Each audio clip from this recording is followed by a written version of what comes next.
The main character wakes up to the sun's rays and asks for the lights to be turned off. The lady also places her hand on someone's chest. And with a smile on his face, he asserts that a man really should have a broad chest. But at the same moment, the main character understands the situation and wonders if she is really touching a man's chest right now. And when she looks up, she sees a guy's face. The girl wonders who this Apollo is in the flesh. Who is he, and why is she there? The lady realizes she needs to try to remember what happened yesterday. In the evening, she attended a coming-of-age masquerade ball held at the Imperial Palace, and she seduced a man with a divine appearance, whom she bumped into there. And although she, of course, went there to find a worthy son-in-law for her father, still making such a mess on the very first day of coming of age is too much, so the lady silently begs her father to forgive her. And then she notices that this guy turns around and thinks that no matter how much she looks at this face, well, I can't help but smile, and if he doesn't mind, then maybe I should start an affair with him.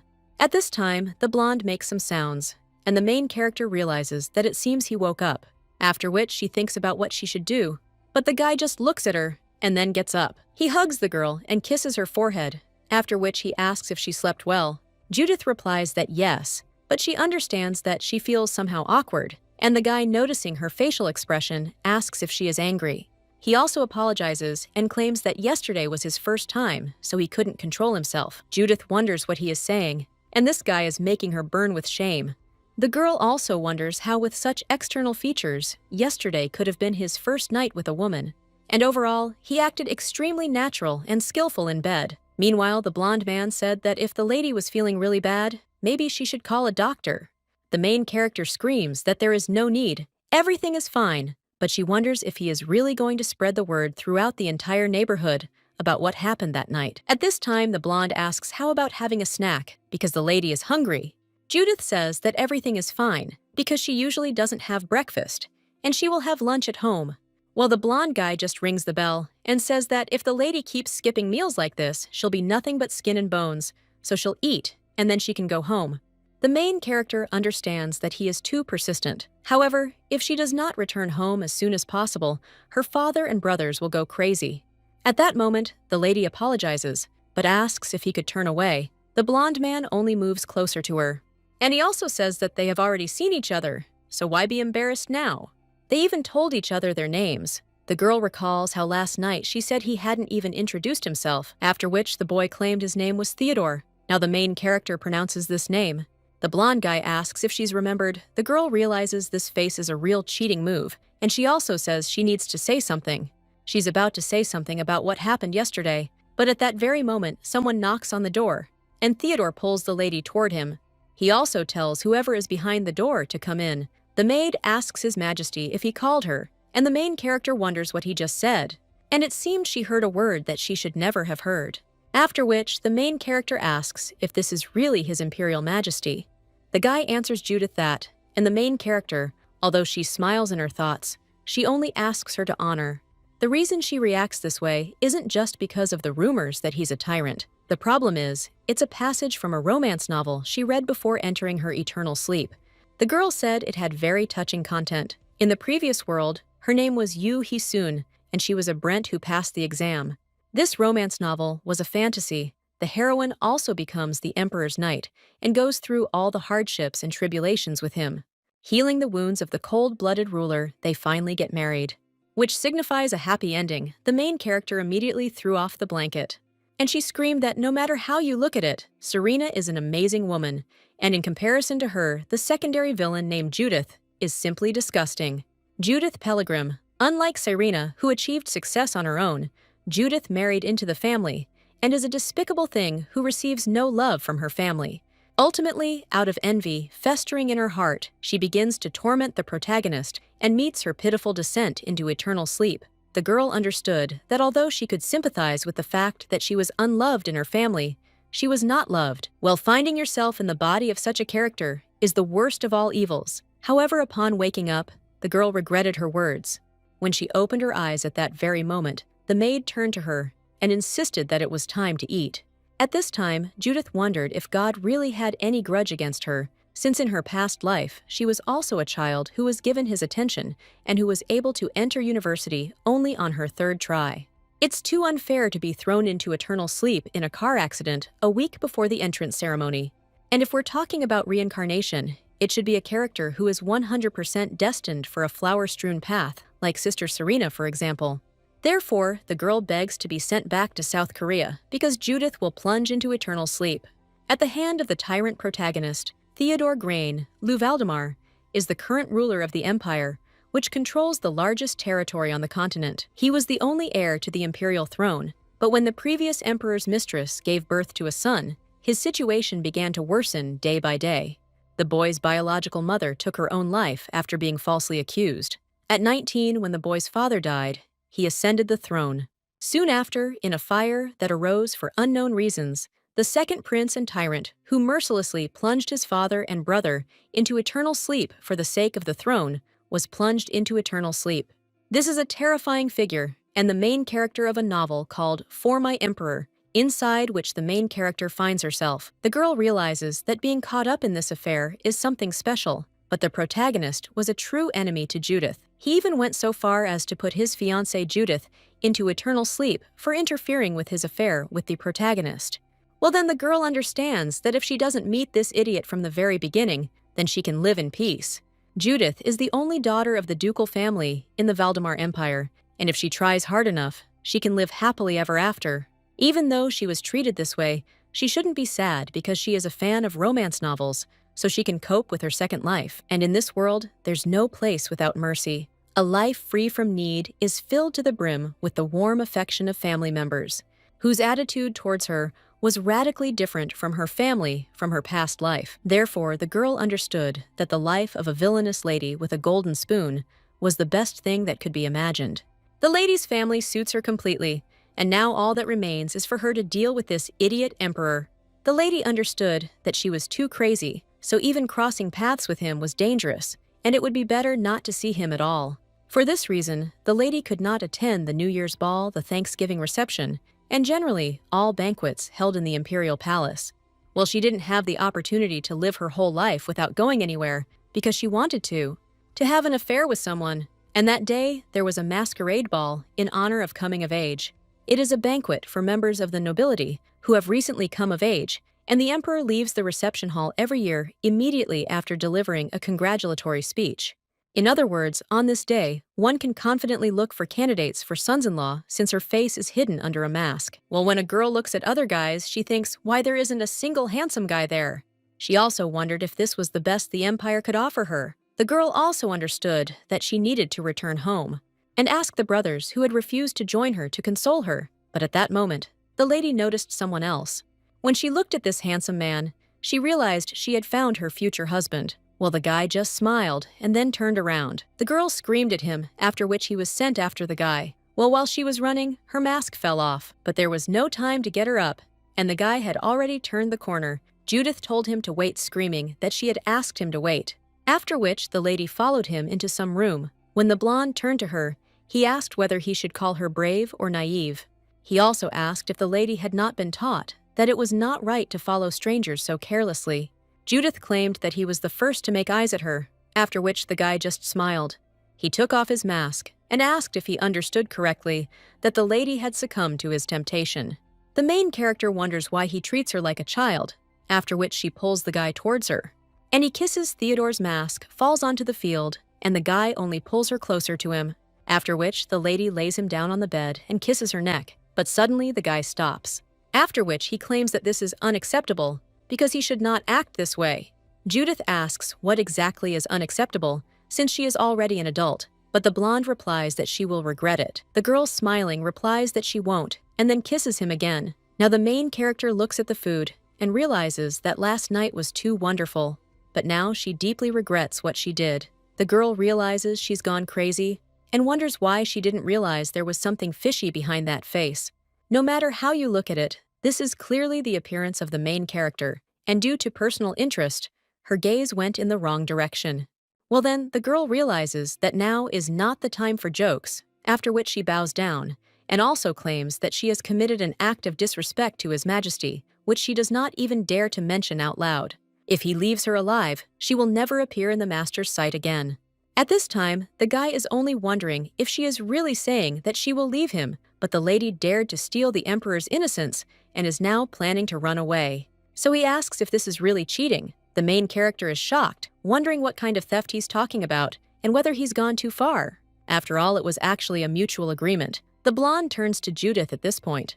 The lady understands that, as expected, if she is destined to fall into eternal sleep, this cannot be changed, and yet she worked so hard, but in the end, she will meet her end in this way. Theodore just kisses the girl and is surprised for some reason, and the blonde says that since she dragged him into bed, it's okay. She must bear responsibility for this. Judith wonders if he's really suggesting she answer for what she did by plunging into eternal sleep.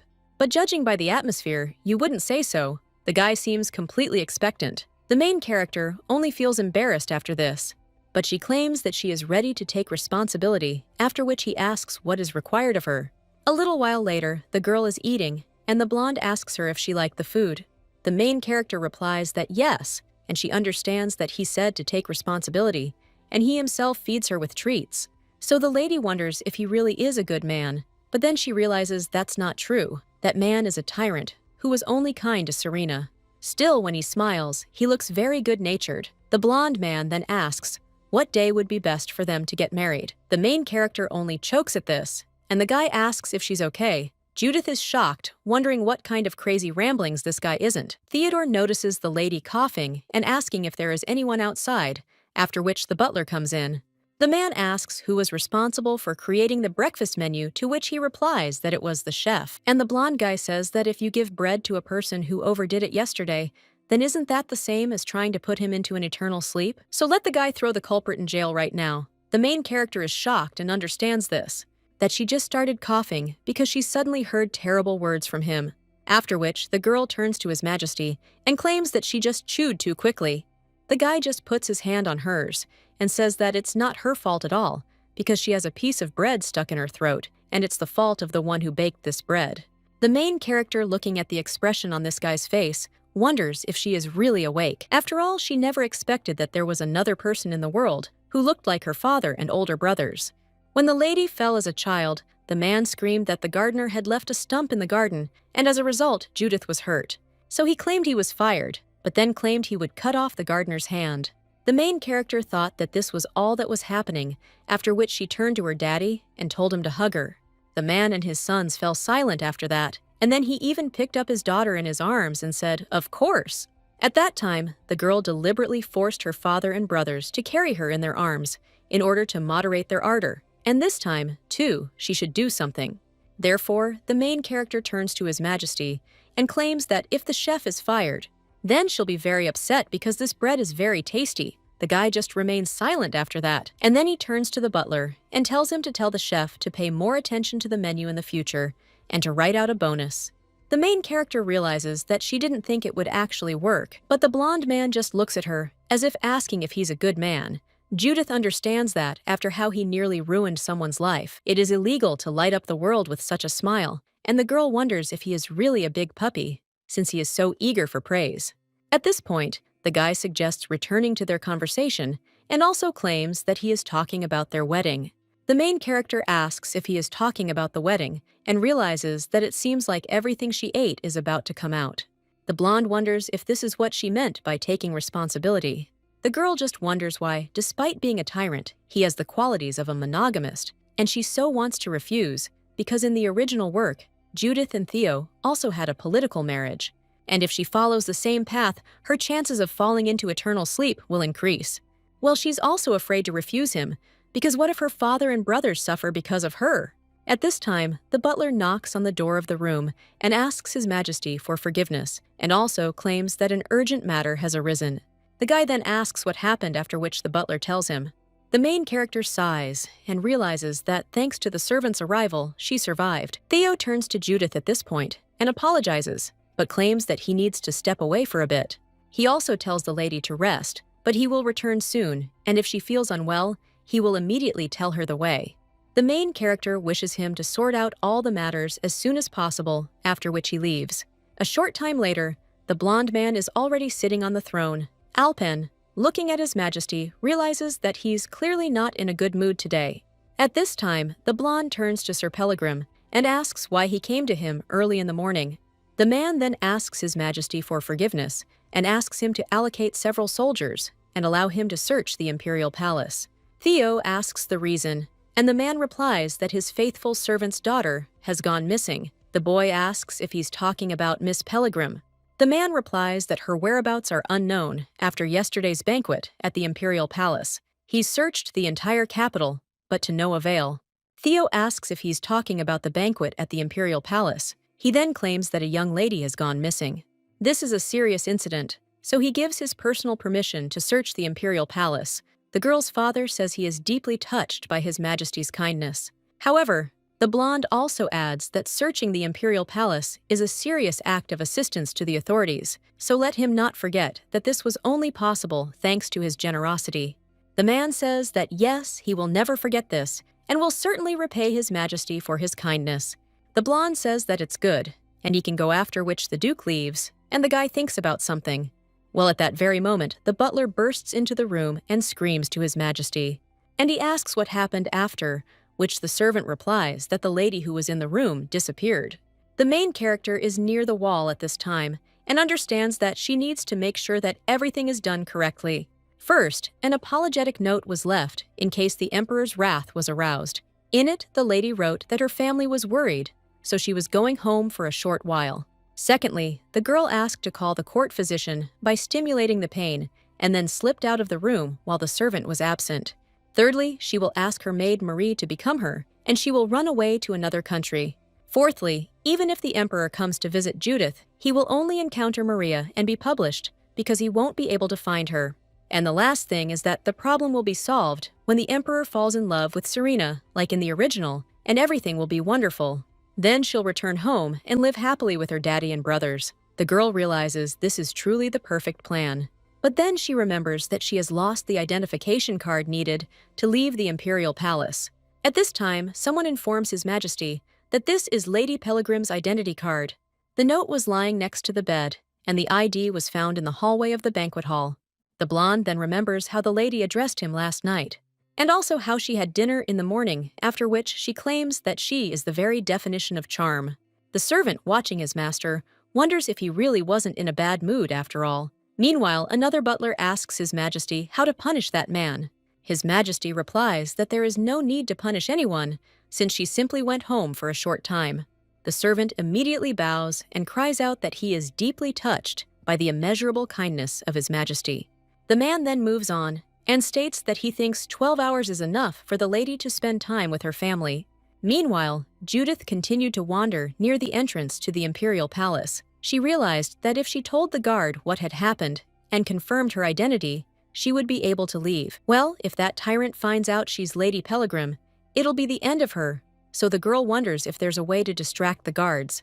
At that moment, someone says he'll have to stay here, and he'll accompany his father, and the main character thinks it's a painfully familiar voice, after which she turns to her brother, and the guy asks if this is really Judith. But the guard stops the lady and asks for forgiveness, but claims that she needs to show her a D.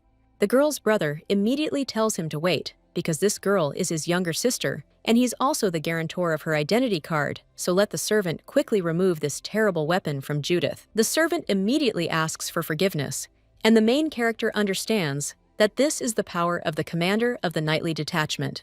The lady also thinks what a blessing it is that her older brother is nearby, so she needs to return home quickly. Meanwhile, the guy takes his sister's face in his hands and asks where she lives, asking if she disappeared yesterday and if she was hurt and if anything bad happened. The main character apologizes and claims she drank too much last night and fell asleep. Chiron asks if anything bad happened to her. The girl replies that fortunately she didn't answer, she simply fell asleep, and when she opened her eyes, it was already morning, although she realizes the emperor was also lying next to her. After this, the guy says that, okay, and the main thing is that the lady is safe and sound, so he will go get her father, and she should wait for them in the carriage. Judith asks if he'll follow his father, and the boy replies that his father was so worried about the lady that he asked His Majesty's permission to search the imperial palace. The girl wonders why he went to the emperor, specifically because if she were revealed, she'd be in big trouble. So this can't be allowed. Lady immediately leans against her brother and claims that she feels very unwell because of what she drank last night. So she asks if she can just go home, The guy then insists that he'll leave first to take Judith home, and they should stay there and wait for their father. The butler agrees, and the main character mentally apologizes for having just deceived her brother. But she did it only to survive. A short time later, they were already approaching the ducal family's mansion. The lady's other brother is walking around the mansion, but at that moment, the butler enters the room and tells the young master that the lady has returned home. The boy immediately asks if Judith has been found. This young man is the ruler of a magical tower named Ludwig Pellegrim. The boy immediately turns to his sister and asks why she came with Kiran and why he's holding her hand. Is she really hurt? Meanwhile, the main character only turns to her brother and asks what stained his clothes. It looks like a red liquid. The guy just smiles and tells the girl not to worry because he never puts good people into eternal sleep. At that moment, someone cries out to Judith. He also says the child has returned home and asks if she knows how worried her father was all night. Looking at the broken door and the remaining handle, Judith realizes that all three family members are gathered together. This is the commander of the night squad, who is the first brother, the lord of the magic tower, who is the second brother, and her father, who is the head of the noble council. The plot set up there turned out to be excessive. Meanwhile, the main character apologizes, and the man says everything is okay now, because her dad is with her and asks if the girl is hurt. Kyron says Judith said she felt unwell. The man immediately cries out, "Is this really so?" and then tells him to call a doctor immediately. The main character only mentally asks them to know the measure.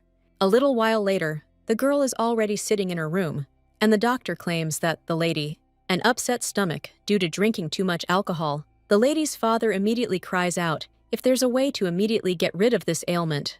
And Ludwig cries out for honey water to be brought quickly. Kyron tells his sister that if she's feeling unwell, she doesn't have to hold back. At this time, the main character thinks that if she disappears from the sight of the inhabitants of this house for even a second, then trouble cannot be avoided. The girl also turns to her father and brothers and says that she is now completely fine, so they can return to their work because each of them occupies a very important position. And what's more, she felt much better just from seeing the faces of her family members. When the main character looks at her relatives' faces, she realizes they look very gullible. As they leave the room, one of the brothers tells his sister he'll quickly finish his business and return to her, to which she agrees. A little while later, the girl opens the window, and the maid turns to her and asks if the mistress is really leaving. She also claims that being a lady's double is too difficult for her, but the main character tells Maria that this is for everyone's happiness, and if her father suddenly says anything, then let her show him this letter. The girl also says that she's leaving. A little while later, she approaches the fence and realizes that she's certain there's a hole leading out somewhere. When the girl finds it, she crawls through it and realizes that she has ruined her reputation as a lady in every possible way. Nevertheless, the escape was successfully completed, and now all that remains is to get to the port. But at the same moment, someone addresses the lady by name, and when she raises her head, His Majesty sees her claiming he has come for her. A short time later, the servants greet His Majesty, and the main character understands that in the end, she is returned again to the lair of the tiger, or rather, the dragon. She also understands that the imperial palace fully lives up to its name, drowning in luxury. When the lady gazes at one of the paintings, the guy asks her if she likes it, and if she'd like to take a closer look. Judith replies yes, and understands she's in no position to refuse. The blonde claims that the empire's first rulers were said to be half human and half dragon. The dragon is the symbol of the imperial family, so they worship its power. And even now, from time to time, members of the imperial family are born who inherit the dragon family. Judith wonders if he's really praising himself right now in a challenging listening form. According to the original description, the dragon power inherited by Theo is firstly a body as strong as dragon scales, and secondly, the hero's strength is similar to the violence of her father or brother Kiran, and lastly, it is the sword with ego, which was used by the first emperor. The girl realizes that this guy has gotten his hands on everything he can, while the blonde man suggests they go, to which the main character agrees and understands that since his role as the main male character is reinforced by so many passes, he must be recognized as the emperor, despite the fact that he plunged people into eternal sleep. And besides, he will soon meet the main character and find the love of his life. Then she will gain freedom and the plum-healing life of a minor character. Well, when the blonde guy undresses, the main character screams in shock at what he's doing now. It may be presumptuous of her to say so, but she's not yet ready for a night with His Majesty. The guy then apologizes, claiming he simply needed to change, and now he can only give her his clothes, but tomorrow morning he will call the best couturier to make her outfits. The main character tells him not to apologize and thanks His Majesty for his concern, but she still wonders why he had to undress like that, confusing her. A little while later, she is already putting on a robe and shirt, and His Majesty looks at her with embarrassment. Judith turns to him and says she's wearing what he gave her, but the lady realizes the sight leaves a somewhat strange feeling. The blonde man then apologizes, and the main character asks what he's talking about. The guy claims that he thinks she pushed him away because he couldn't control himself and he should have been more attentive yesterday. When the main character looks at this guy, she wonders why he looks miserable. The lady insists that everything was fine yesterday, so there's no need to torment yourself like that. Then the blonde man approaches her and offers to do it again. Judith is embarrassed, wondering if he's really going to take the initiative this time. But the guy simply says that it's time for them to go to bed as it's already late, and wishes her good night. Judith realizes that she planned to have nothing more to do with the emperor, so it's a good thing nothing will happen. Well, the lady wonders if he really doesn't know when to stop and why he's so mean. The next morning, the girl wakes up with him again and says that a man really should have a wide chest. At the same moment, the blonde asks if she really likes his chest so much. The main character, realizing the situation she's in, immediately apologizes, but the guy says she can keep touching her because he doesn't mind. The main character realizes that she is in trouble again and wonders what kind of damned hands she has. At this time, the guy apologizes for his tactlessness and picks her up in his arms, which surprises the lady, after which he carries her to the table and asks if the girl feels better and says that she should eat something. Judith replies that she feels much better than yesterday, and the blonde man asks if that's true and says what a relief it is. When a girl looks at him, she thinks why he is in such a good mood, and because of this, she can't shake off a bad feeling. At this time, the guy starts talking about their wedding, after which he asks when it would be best to hold the ceremony. He asks if it would be better to do it the day after tomorrow, and the main character wonders if he has really fallen out of his mind and should generally let him have the wedding alone. She has serious problems, and he has absolutely no intention of listening to her words, so at all costs she must prevent this wedding from taking place. The girl thinks that her brain cells should process the food they were given, after which she claims that, to be honest, she dared to lie to His Majesty. The guy asks if this is really true, and the main character replies that yes, and in reality she is not Lady Judith, but a maid at the Duke's residence. The guy just smiles after this, and the lady claims that when she said she wanted to go to the imperial palace, the lady sent her to the masquerade ball in her place. But she is a commoner and cannot marry His Majesty because there will be many people who will oppose her, so she asks you not to do this. The girl wonders if her excuses are meager, after which His Majesty approaches her and asserts that everything is fine because she is the one he wants to marry and who would dare to oppose it. Judith realizes that after these words, she has no argument left at all, and it is now May. And Theo meets Serena at the Harvest Festival in September, so the girl thinks if there is a way to somehow drag out time until then. The lady also tells His Majesty about the cherry blossoms, because she wants to have her wedding on the day when the cherry blossom petals fall from the trees like snow. She also asks if he is against it and understands that the cherry tree will only bloom in March of next year, and she probably went too far. Well, after this, the blonde guy agrees and proposes to get married on the day when cherry petals start flying. At the same time in the duchy's residence, a man asks if the maid is saying that Judith has disappeared, after which the maid apologizes, but claims that the mistress said that he would understand everything when she gave him this letter. The man then opens it and reads, "The girl wrote to her beloved brothers and father that by the time they read this letter, she would already be far from home. Yesterday, at the masquerade ball, she made a huge mistake in front of the emperor, so she will hide for a while for fear that the sparks of his anger could spread to her precious household. When His Majesty comes to look for her, let them show him Maria, saying that it is she, and perhaps His Majesty will surrender when he realizes that it is not the one he is looking for." She was sorry to make them worry, but she wanted her brothers and father not to worry too much and to be healthy until they met again. A man with shaking hands asks how badly this crazy emperor scared their daughter that she decided to run away from home, after which he turns to Chiron and Ludwig and also tells them to take the knights and search the capital, because she could not have gone far, to which they agree. After which one of the brothers asks, what about their father? And he replies that he will go to the imperial palace. At this time, the main character yawns and realizes that she is tired, and it is probably all because she had to go through a kind of fashion show in the morning while choosing clothes. And besides, there was a fuss when she tripped and stepped on the hem of her dress.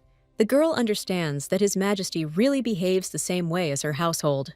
Well, when they are heading down the corridor, the main character notices some portrait. She realizes the man in it has dazzling blonde hair and deep blue eyes. He was a stunning beauty even at such a young age. The main character also asks His Majesty if this child is really a lie, and the guy asks if she found out right away. Judith replies that even if the painting is turned upside down, the child depicted in it will still be his spitting image. After this, the guy asks her if anything else comes to mind, and the main character thinks about what answer he wants to hear, after which he asks if he was handsome since childhood, but the guy just turns away and says the state is correct. The main character, seeing his reaction, asks if she said something wrong, and the guy's answer that she didn't.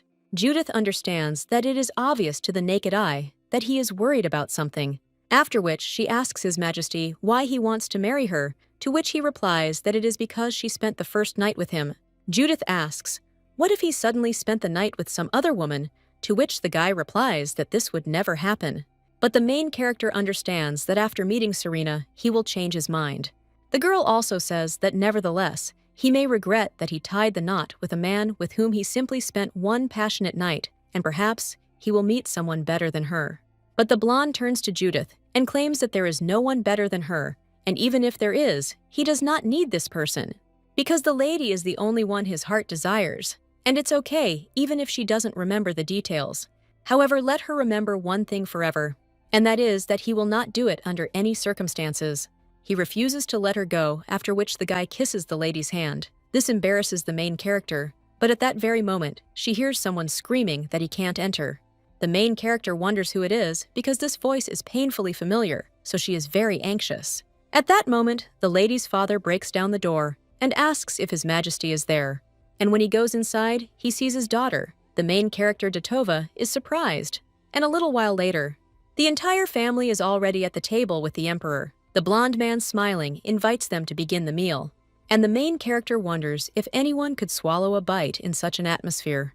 The Duke at this time turns to His Majesty and asks what the hell the lady has sinned against him in, and if he tells him what happened, then he as a father will accept the punishment instead of his daughter. The main character thinks that this is not possible, because in that case, this work will become a romance between two men. The blonde replies that the lady committed a very serious sin and is about to say that they spent the night, but at that very moment, the main character coughs. The brothers are worried about their sister and immediately ask if she's okay. Meanwhile, the blonde tells the butler to call a doctor. But the main character says that there is no need because she is fine and understands that in any case, this is fate from which one cannot escape. Judith sheepishly says that in fact, on the day of the masquerade ball, she and His Majesty spent the night together. The lady's brothers are shocked by this, but His Majesty just sits with a smile on his face. The Duke asks who she's with and what she's done. The main character apologizes. She realizes that she didn't attach much importance to something like one time or something like that, but the fact that her family is disappointed in her. The Duke at that moment slams his hand on the table and asks how His Majesty is. He dared to spend the night with his daughter. The main character is surprised by this and thinks that his opponent is actually a tyrant. The lady also tells her father that there was a misunderstanding because she approached His Majesty. But her brother cries out, "What kind of shamelessness is this? Did His Majesty really force the naive Judith to say such a thing?" Another brother also says it's unfortunate that the man to whom he swore allegiance turned out to be a vile thief, and their father cries out that it's true. And does their little angel lack something for her to take such a step as seducing a man like His Majesty? The main character mentally belittles them, stops it, and wonders if she's the only one who values life. At this time, the blonde says that even if they don't believe it, it doesn't change the fact that the lady took his innocence and she promised to take responsibility for what she did. The Duke then asks if he really means to say that, because of one night the guy is going to marry Judith. Theo replies that he is a man who is very sensitive to the concept of chastity, and he decided to give himself entirely to the one and only woman he loves. Judith realizes her dad is losing out a bit, and Theo says that since we're talking about marriage, he'd like to ask what day would be best for the wedding, since he's ready to tie the knot with Judith even tomorrow. The man only squeezes the table because of this, and the main character, seeing this, tells him that he shouldn't do this. When the father looks at his daughter, he finally calms down, after which he says everything that he heard, that in their days there is nothing reprehensible in that unmarried men and women make love, and they spent the night by mutual consent, so he believes that she did not commit any unforgivable mistake before His Majesty. After which the lady's father says they'll go. Judith wonders if the tyrant will be invincible if he sits idly by in a situation like this. The Duke turns to his daughter and says that she must be tired, so he suggests that they return home quickly. But at that very moment, the Emperor turns to Sir Peregrine and asks if he remembers the promise he made to him that day.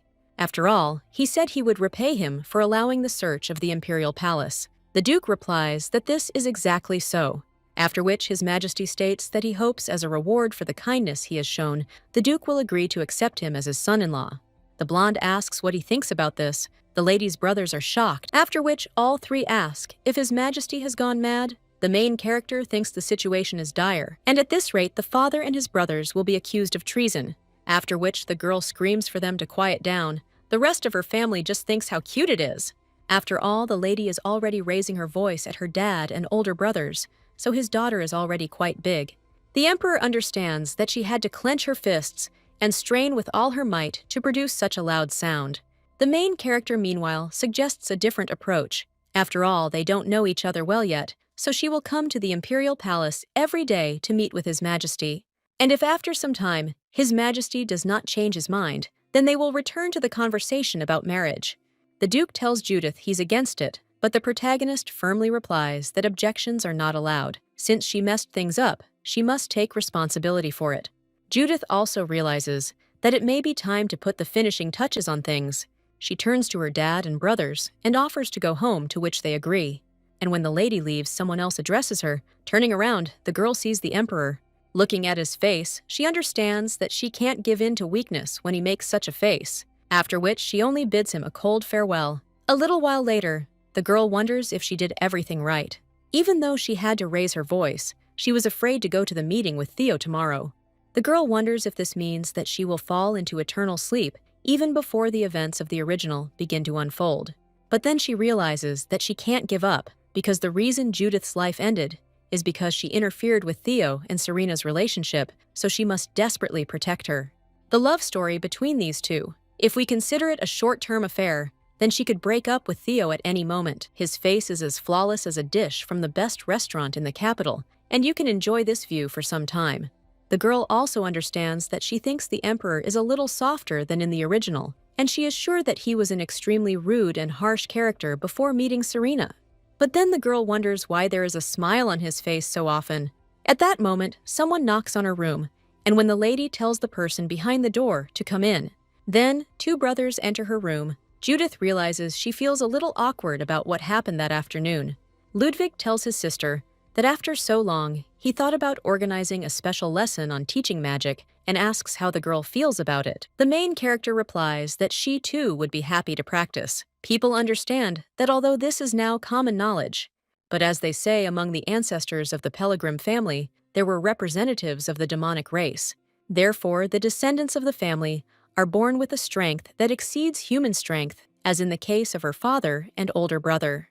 The body Judith entered into inherited another different power of the demonic race. And if you ask what it is, who is this useless ability to absorb magic? When the brother's blow hits the lady's back, a shield immediately forms on her, which protects her. The main character says that she couldn't dodge again, and her brother suggests taking a little break. A little while later, the girl turns to her brother and claims that no matter how much she thinks it seems, she has no talent for magic, so perhaps she can stop holding these special classes. Ludwig tells his sister to listen and believe that in the world men are divided into exactly two types. The main character asks what he means, and the guy claims that some of them are trash, while others are pure garbage. The main character practically tramples on such words. Chiron asks if Judith is okay, to which she replies that she is, and Ludwig says, who knows what kind of hangnails she'll have to deal with in life, so it's better to master the basics of self-defense magic. And besides, she has the heart of an angel, which is why she agreed to meet with that damned Emperor every day. Judith understands that he still likes the fact that she's dating Theo, and the lady is interested in what kind of men the brothers are. Ludwig replies that he and Chiron are good-natured trash and don't know anyone except their little sister. But at that moment, his other brother slaps him on the forehead and asks who he's calling trash. The main character smiles in response. She realizes that she's nevertheless glad her brothers aren't angry with her for what happened that day. When the girl moves on, she realizes that after the training, she feels somehow lighter in her soul. Walking down the corridor, the lady notices her father and addresses him. The two approach the balcony, and the man asks if the ladies are planning to visit the Imperial Palace tomorrow, where that wild beast is located. The main character replies that there is no need to worry too much about her, and understands that anyone looking from the outside will think that she is already being married off. The girl also tells her dad to listen to what happened during the day, but the man only apologizes to his children for scaring her back then. The Duke also claims that Judith is already an adult, and there is no sin in having a deep relationship with someone. However, neither he nor her brothers will be satisfied with anyone she brings. Nevertheless, let the lady remember one thing carefully. After all, no matter what choice she makes, Judith will remain the most precious person to them. The main character almost cries and realizes that she is truly loved very much. The girl hugs her father and claims that she loves him, and is also really happy that she was born, his daughter Judith. Understands that she has such a strong hold of protection in the form of her family, so what in this world is she afraid of? At this time, the blonde is in his office and tapping his finger on the table. The butler, observing him, realizes that his master is not at all focused on his work. His Majesty then turns to Alpin, and he orders that a tear of hysteria be quickly obtained. Meanwhile, the boy is wondering if this is what he was thinking about. This is the most expensive diamond ring sold on the black market in recent times. And the day came when His Majesty, like a stone statue, proposed marriage to a girl. He had already thought the emperor was impotent. At this time, the blonde guy tells the guy to find some more cherry trees in bloom, and no matter how much money it takes, just let him find them. Alpin apologizes to His Majesty and claims that all the cherry trees bloomed last month and won't bloom again until next year. The emperor merely says that the servant is being very talkative today, and if something is impossible, then let him make it possible. At this point, Kazan is looking at some paper. He thinks about the emperor and realizes that he is the biggest thief in the world. Riding his horse across the battlefield, he had absolutely no interest in women, but how dare he lay eyes on Judith? The butler turns to the young gentleman, and when he turns around, he asks what is going on. The servant replies that there's an important guest at the door. The emperor then enters Kazan's room and wishes him good morning. The young lady's brother realizes that the idiot he's trying to send into eternal sleep has come there himself. The blonde merely comments that the boy apparently shows him no respect now. Chiron, trying to contain his anger, claims that today is indeed a good morning, but wonders what brought His Majesty there at such an early hour. The blonde man replies that he came for Judith. The lady's turn asks why His Majesty came for her. The emperor asks if she said she was coming to meet him, and Chiron replies that his sister is still asleep. The blonde says that's wonderful, because he came just to see her sleeping face. But the brunette screams that it's impossible, because his sister can't sleep normally when someone is next to her. The emperor only asks with a smile on his face if he is serious, since she was snoring so sweetly in his arms. After which, the two exchange glances, and the servants watching them mentally ask Mistress Judith to wake up quickly and stop them. A little while later, the main character opens her eyes and realizes that she felt something like a desperate call mentally transmitted. The lady also turns to Maria and asks if she can help her change her clothes. Well, when the girl doesn't see anyone, she thinks it's strange. At that moment, the maid turns to her mistress and says she woke up so early. The main character is wondering what is going on and where everyone has gone, and the maid is wondering if the lady really doesn't know. After all, His Majesty the Emperor arrived early in the morning to take her to the Imperial Palace. A little while later, Judith comes down the stairs and realizes that everyone has gathered in the young gentleman's room on the second floor, and she also thinks about what other troubles her household is going to cause. When the girl looks into the room where everyone is gathered, she hears her brother saying that this is the first picture that Judith painted, and it depicts him. Chiron wonders if the girl hasn't emphasized his key features, as it clearly shows that Ludwig was taller than his peers from a young age. The main character watching this is only embarrassed and wonders what they're showing the emperor. The blonde man asks how he can convey the essence of a concept with just a few strokes, and abstract art is his style. Judith wonders why he agrees with them so earnestly. A short time later, he's shown the doll Judith gave Kazan for his birthday. Theo insists he definitely prefers free-form forms that break free from conventional molds. The two also show a letter the girl wrote for Ludwig's birthday, and the boy wonders if her handwriting wasn't already particularly elegant back then. His Majesty replies that indeed, and he also wants to receive a letter from her. Well, the lady left him only one thing, and the main character thinks about it. She realizes that she didn't give Theo anything, after which she wonders if she's talking about the note she left back then, saying that she's sending me a long welcome home. At this time, Ludwig shows Judith a bag of cookies that he gave her, which she baked herself, and although they ate the cookies, they kept the bag as a souvenir. At this time, the main character is thinking about what to do with these bastards and why embarrassment is her lot. When His Majesty wants to touch the bag, one of the brothers immediately removes it and screams for the guy to take his hands away, otherwise there will be fingerprints left. A little while later, the main character is already sitting next to the emperor, and the artist is drawing them. The girl wonders if he is really so envious of his brothers, and at such moments, he really does remind her of the blockheads from her house. The girl also understands that painting a portrait takes a lot of time, and because she has been sitting motionless for a long time, her eyes begin to stick together. After which, the main character closes her eyes and leans against the emperor. When the guy notices this, he turns to Judith, but realizes that she has already fallen asleep, after which he calls Alpin over and whispers something. The artist watching them wonders what happened. And is the emperor really angry? Because he took too long when His Majesty himself ordered him to draw slowly. At this point, the blonde picks up the girl and says that he thinks the artist has more or less captured the essence of color rendering, so when he's finished, let her take the painting to his office. To which he agrees, but still wonders why the emperor was suddenly in such a hurry. A little while later, Ludwig is heading somewhere. One of his colleagues whispers to another about why the mad dog is in such a bad mood today, since he's downright furious. The other one replies that he doesn't know, but since he even went to exterminate monsters that he doesn't usually hunt, it means that he's clearly furious. Ludwig, at this time, recalls how the emperor claimed to be taking his sister to the imperial palace, and cursed him. The guy also uses magic and wonders if he is really going to manipulate the timid and weak-willed Judith as he pleases.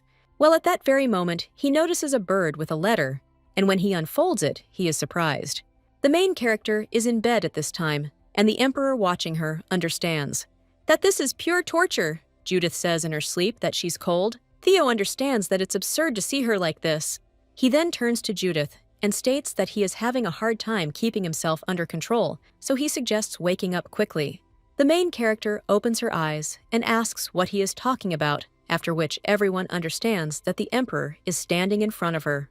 The blonde asks if she slept well, and the girl thinks about what kind of situation this is and why she is there.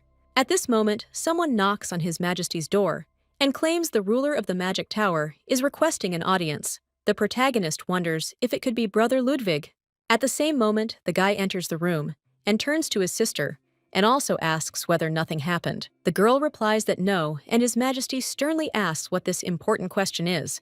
Meanwhile, Ludwig is wondering why this guy is lying there and why it's all somehow suspicious. The guy claims he was informed that chimeras were discovered this morning in the forest on the western outskirts of the capital. One of them was immediately plunged into eternal sleep, and the other disappeared and is now being tracked down. The main character wonders if they are talking about chimeras, and in this novel, there is only one person who knows how to control such creatures. This is the second prince, known to the world as Undead, and he is the main villain of the novel Sephiron Icart. The second prince was the illegitimate son of the late emperor and his mistress. However, he was an ordinary person, unlike Theo, who inherited the power of the imperial family. Therefore, the boy's mother, who wanted to make her son the heir to the throne, tried to change his abilities with the help of black magic. Due to a difficult childhood, Icart's spirit was broken, and after being plunged into eternal sleep by his cruel mother, all his anger was transferred to Theo, the older brother, who has everything he does not. Without any effort, and simply because he was born under a lucky star, Icart eventually dedicated himself to researching chimeras in order to gain the power of a dragon like Theo. However, Theo discovered his research. So the boy set fire to his palace, destroyed all traces of his black magic dealings, and then disappeared, leaving Theo branded as a tyrant for falsely accusing his younger brother and then putting him into eternal sleep. The girl understands that if you think about it, then Icart is also a little sorry, because anyone who grows up in such an environment will have a blackened heart, and although plunging people into eternal sleep is still wrong. But when she was Yuhi's son, she also had an inferiority complex, but now everything is different. The lady's brother says that this is because the emperor has to pay close attention to even the smallest details of the empire. He hopes that from now on, he will be able to see His Majesty often and speak with him in person. This can be interpreted as meaning that from now on, he will be making unexpected visits to the emperor, so he needs to behave properly. The blonde says that he is touched by Ludwig's devoted heart. The boy replies that he is grateful that His Majesty recognizes his devotion. He also claims that it's already quite late, so he'll pick up his little sister and they'll go home. The main character also bids farewell to His Majesty. She also understands that she'll need to console Theo tomorrow. As she's heading out in the carriage with her brother, Ludwig asks what he told her about what to do if a strange man tries to touch her. Judith replies that she should smash his face with magic, but her brother replies that no, and that it would be much safer to grab him from below and yank him sharply. Taking advantage of his paralysis from the pain, she elbowed him in the face with all her might. Judith realized she was feeling uneasy, and the guy wasn't going to come pick her up every day like that. A short time later, the man turns to his daughter and states that he and his older brothers have decided that from now on, they will pick her up from the imperial palace every day at 5 p.m. Judith realizes that she knew something like this was in store for her and then agrees with her father. The lady understands that she is, of course, glad that unlike in her past life, her family will take care of her, but nevertheless, they are overprotective of her. Judith realizes that this is just her stress building up, and she wants to grab a bite of this after dinner. A short time later, the coachman tells the lady that if she's caught on a secret expedition, the master will be furious, so she should hurry up and buy what she wanted and come back. The girl replies that everything is fine, because even if she is caught, she will take full responsibility. After thanking the coachman, the lady went into the store. She saw that limited edition chocolate buns were in stock. After all, she was worried that at such a late hour, everything would already be sold out, so she was extremely lucky.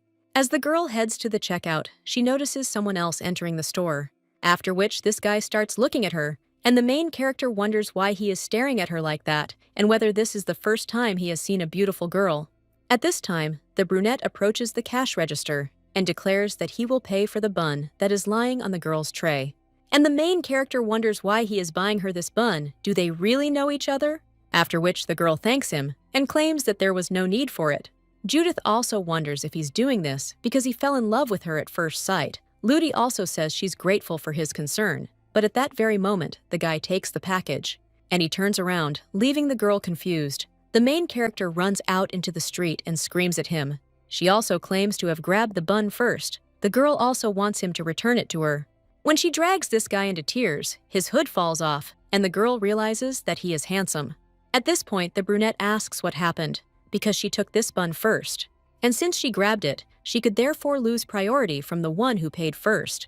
Judith realizes that although he is handsome, he is a disgusting person, after which the girl says that there is such a thing as politeness. But the brunette wonders if it wouldn't be more rude to grab a person at random and take out your anger on him. And if she really wants to get the package back, then let her try to do it differently, so that he would want to give it to her. The girl's patience finally snaps, and she wonders what kind of crazy idiot this is. She also screams at how it's even possible to say such vulgar things out loud. The girl kicks him in the leg. But at that very moment, he feels pain only in his leg and wonders if he really inserted an iron rod into his leg.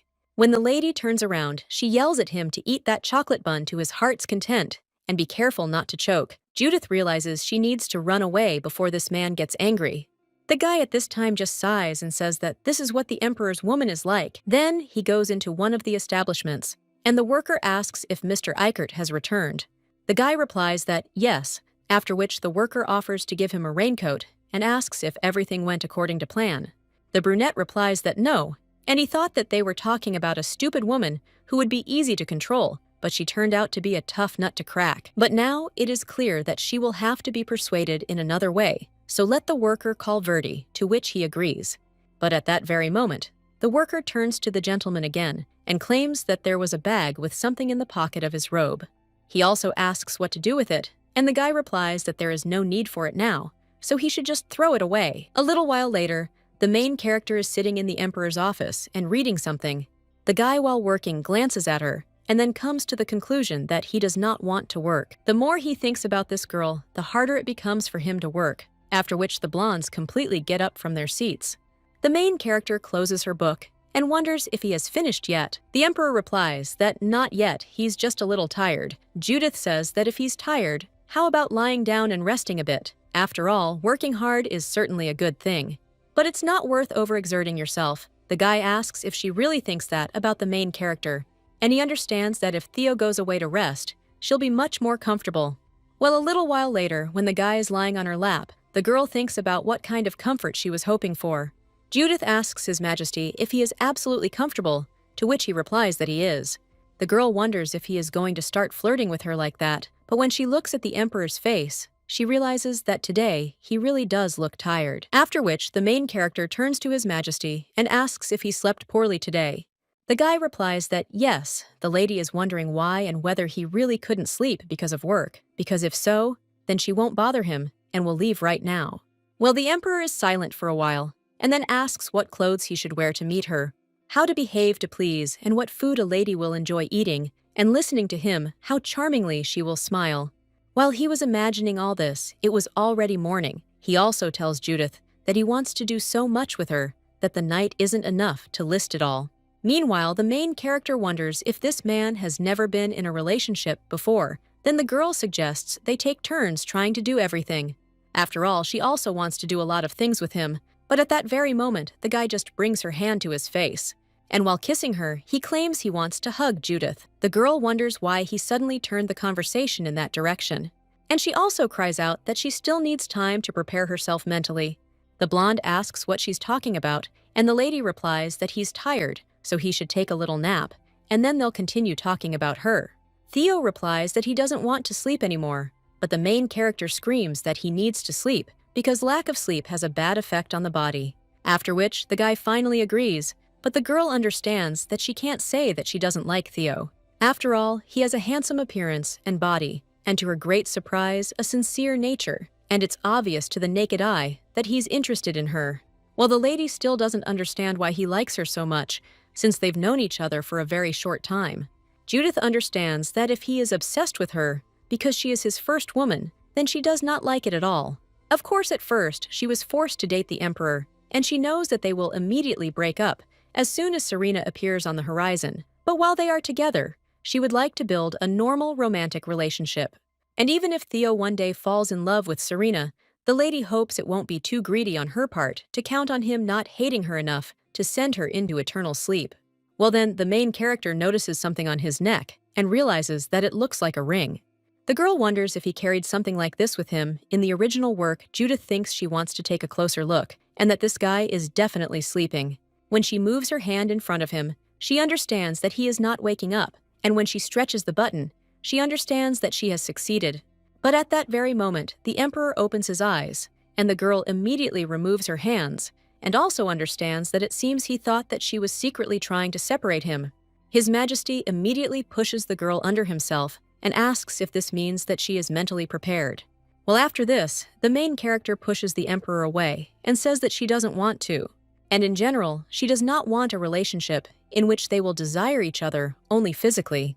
The blonde guy claims that he likes everything about you, lady, but she screams that she only likes his body. Then the girl also notices that while she was pushing the emperor away, she placed her hands on his chest and realizes that her hands have failed her again. Judith states that in general, she wants to get to know His Majesty a little more, so she suggests moving slowly. While the guy turns to Judith and claims that she can simply say that she doesn't want it, and that will be enough for her. After all, if she doesn't want to, then he won't do anything, after which he apologizes for getting ahead of himself. The guy extends his hand and asks if Lady Judith will allow her to hold her hand.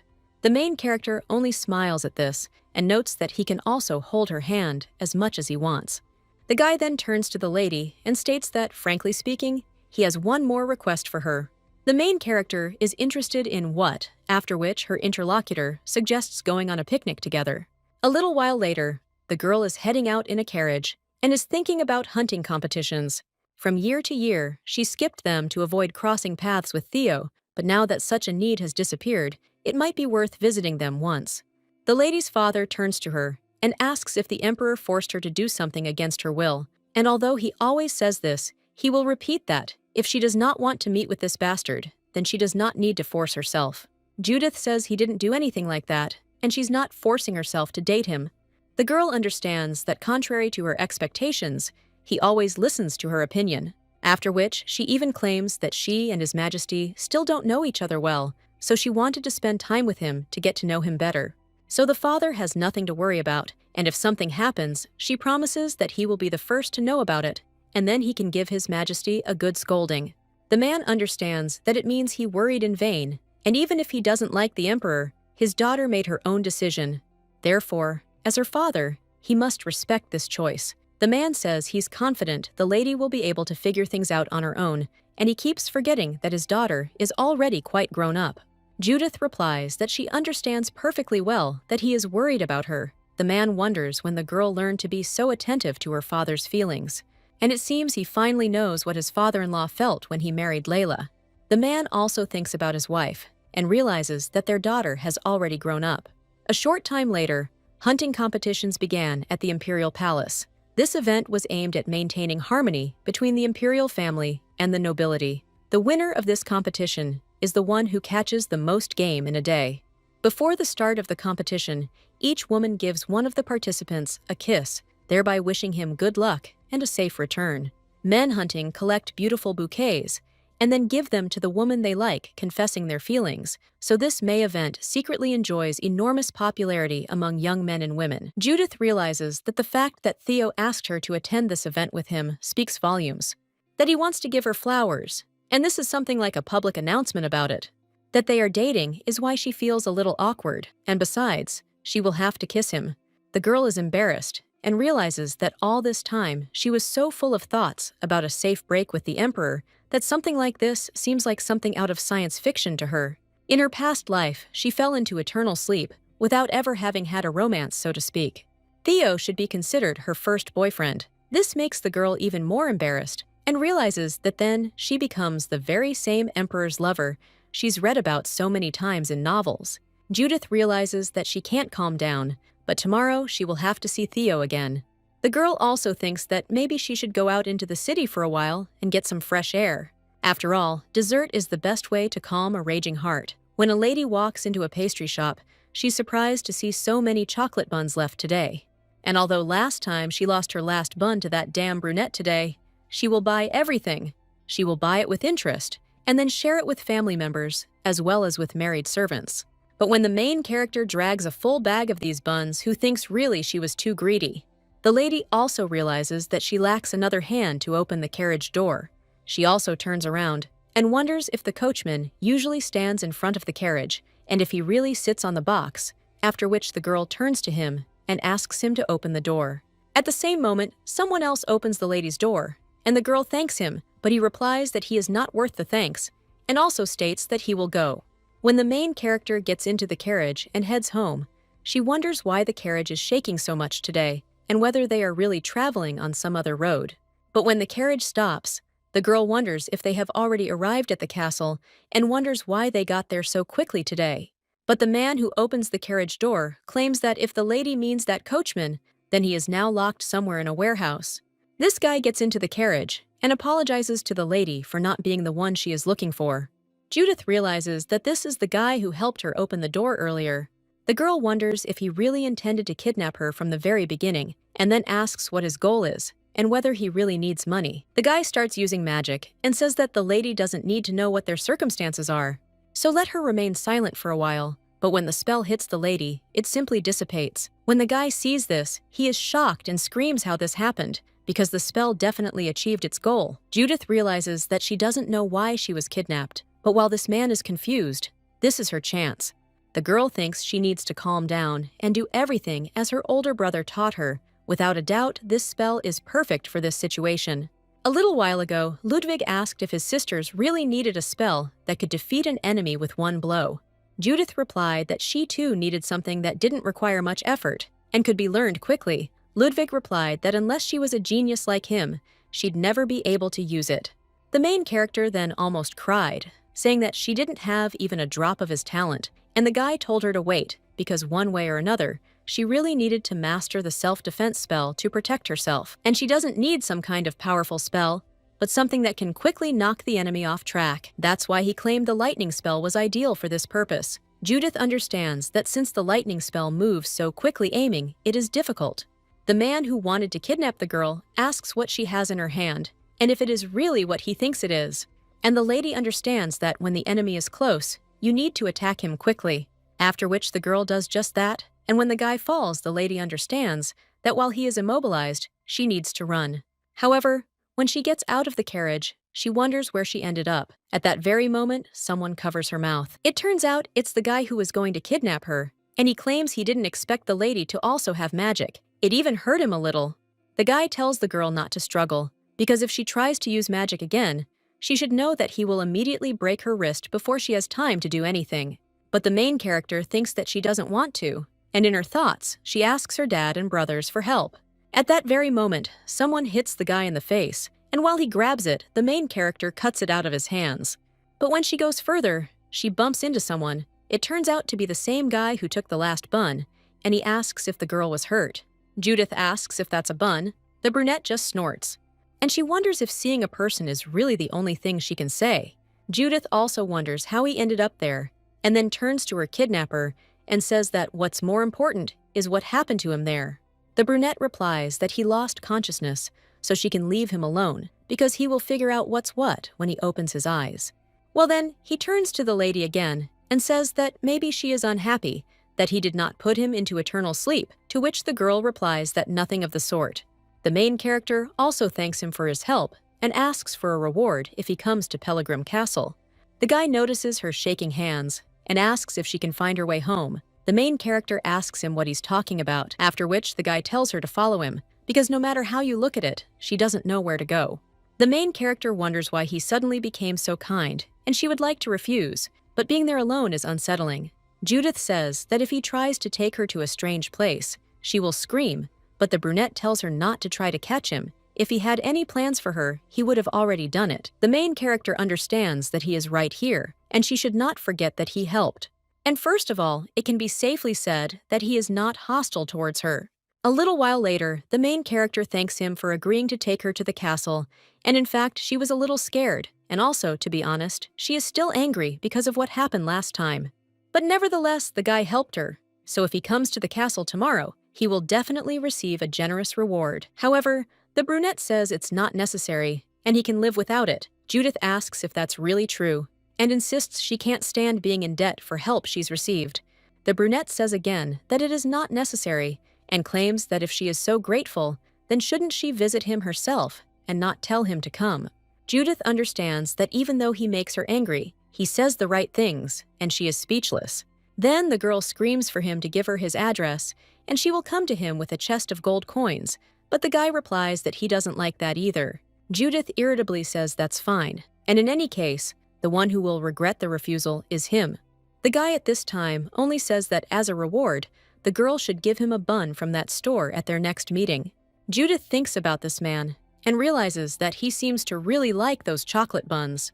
At this time, the guy says that the lady can go further herself. Their main character understands that they have already reached the main gate. The brunette insists the Duke's daughter never expected him to find her a carriage, to take her right to the castle doors. Judith exclaims that she can walk there herself without a carriage, so he shouldn't worry and go home peacefully. The girl is also angry and thinks what an idiot she was to think that he could be a good person. Well then, the lady turns around and tells him to wait, and at least say his name. However, there's no one else in the spot where the brunette stood. The girl realizes he left so quickly, and she didn't even get to say goodbye properly. Then at the castle doors, the lady met her father and his brothers, and the missing Jason was found in one of the warehouses. Theo searched the entire empire to find the culprit of the kidnapping, but his search was unsuccessful. Thanks to her serious persuasion, Jason managed to avoid being fired, but his salary was cut, and she was temporarily placed under house arrest. Judith realizes that she was very ashamed in front of the coachman, whom she had dragged along with her by force.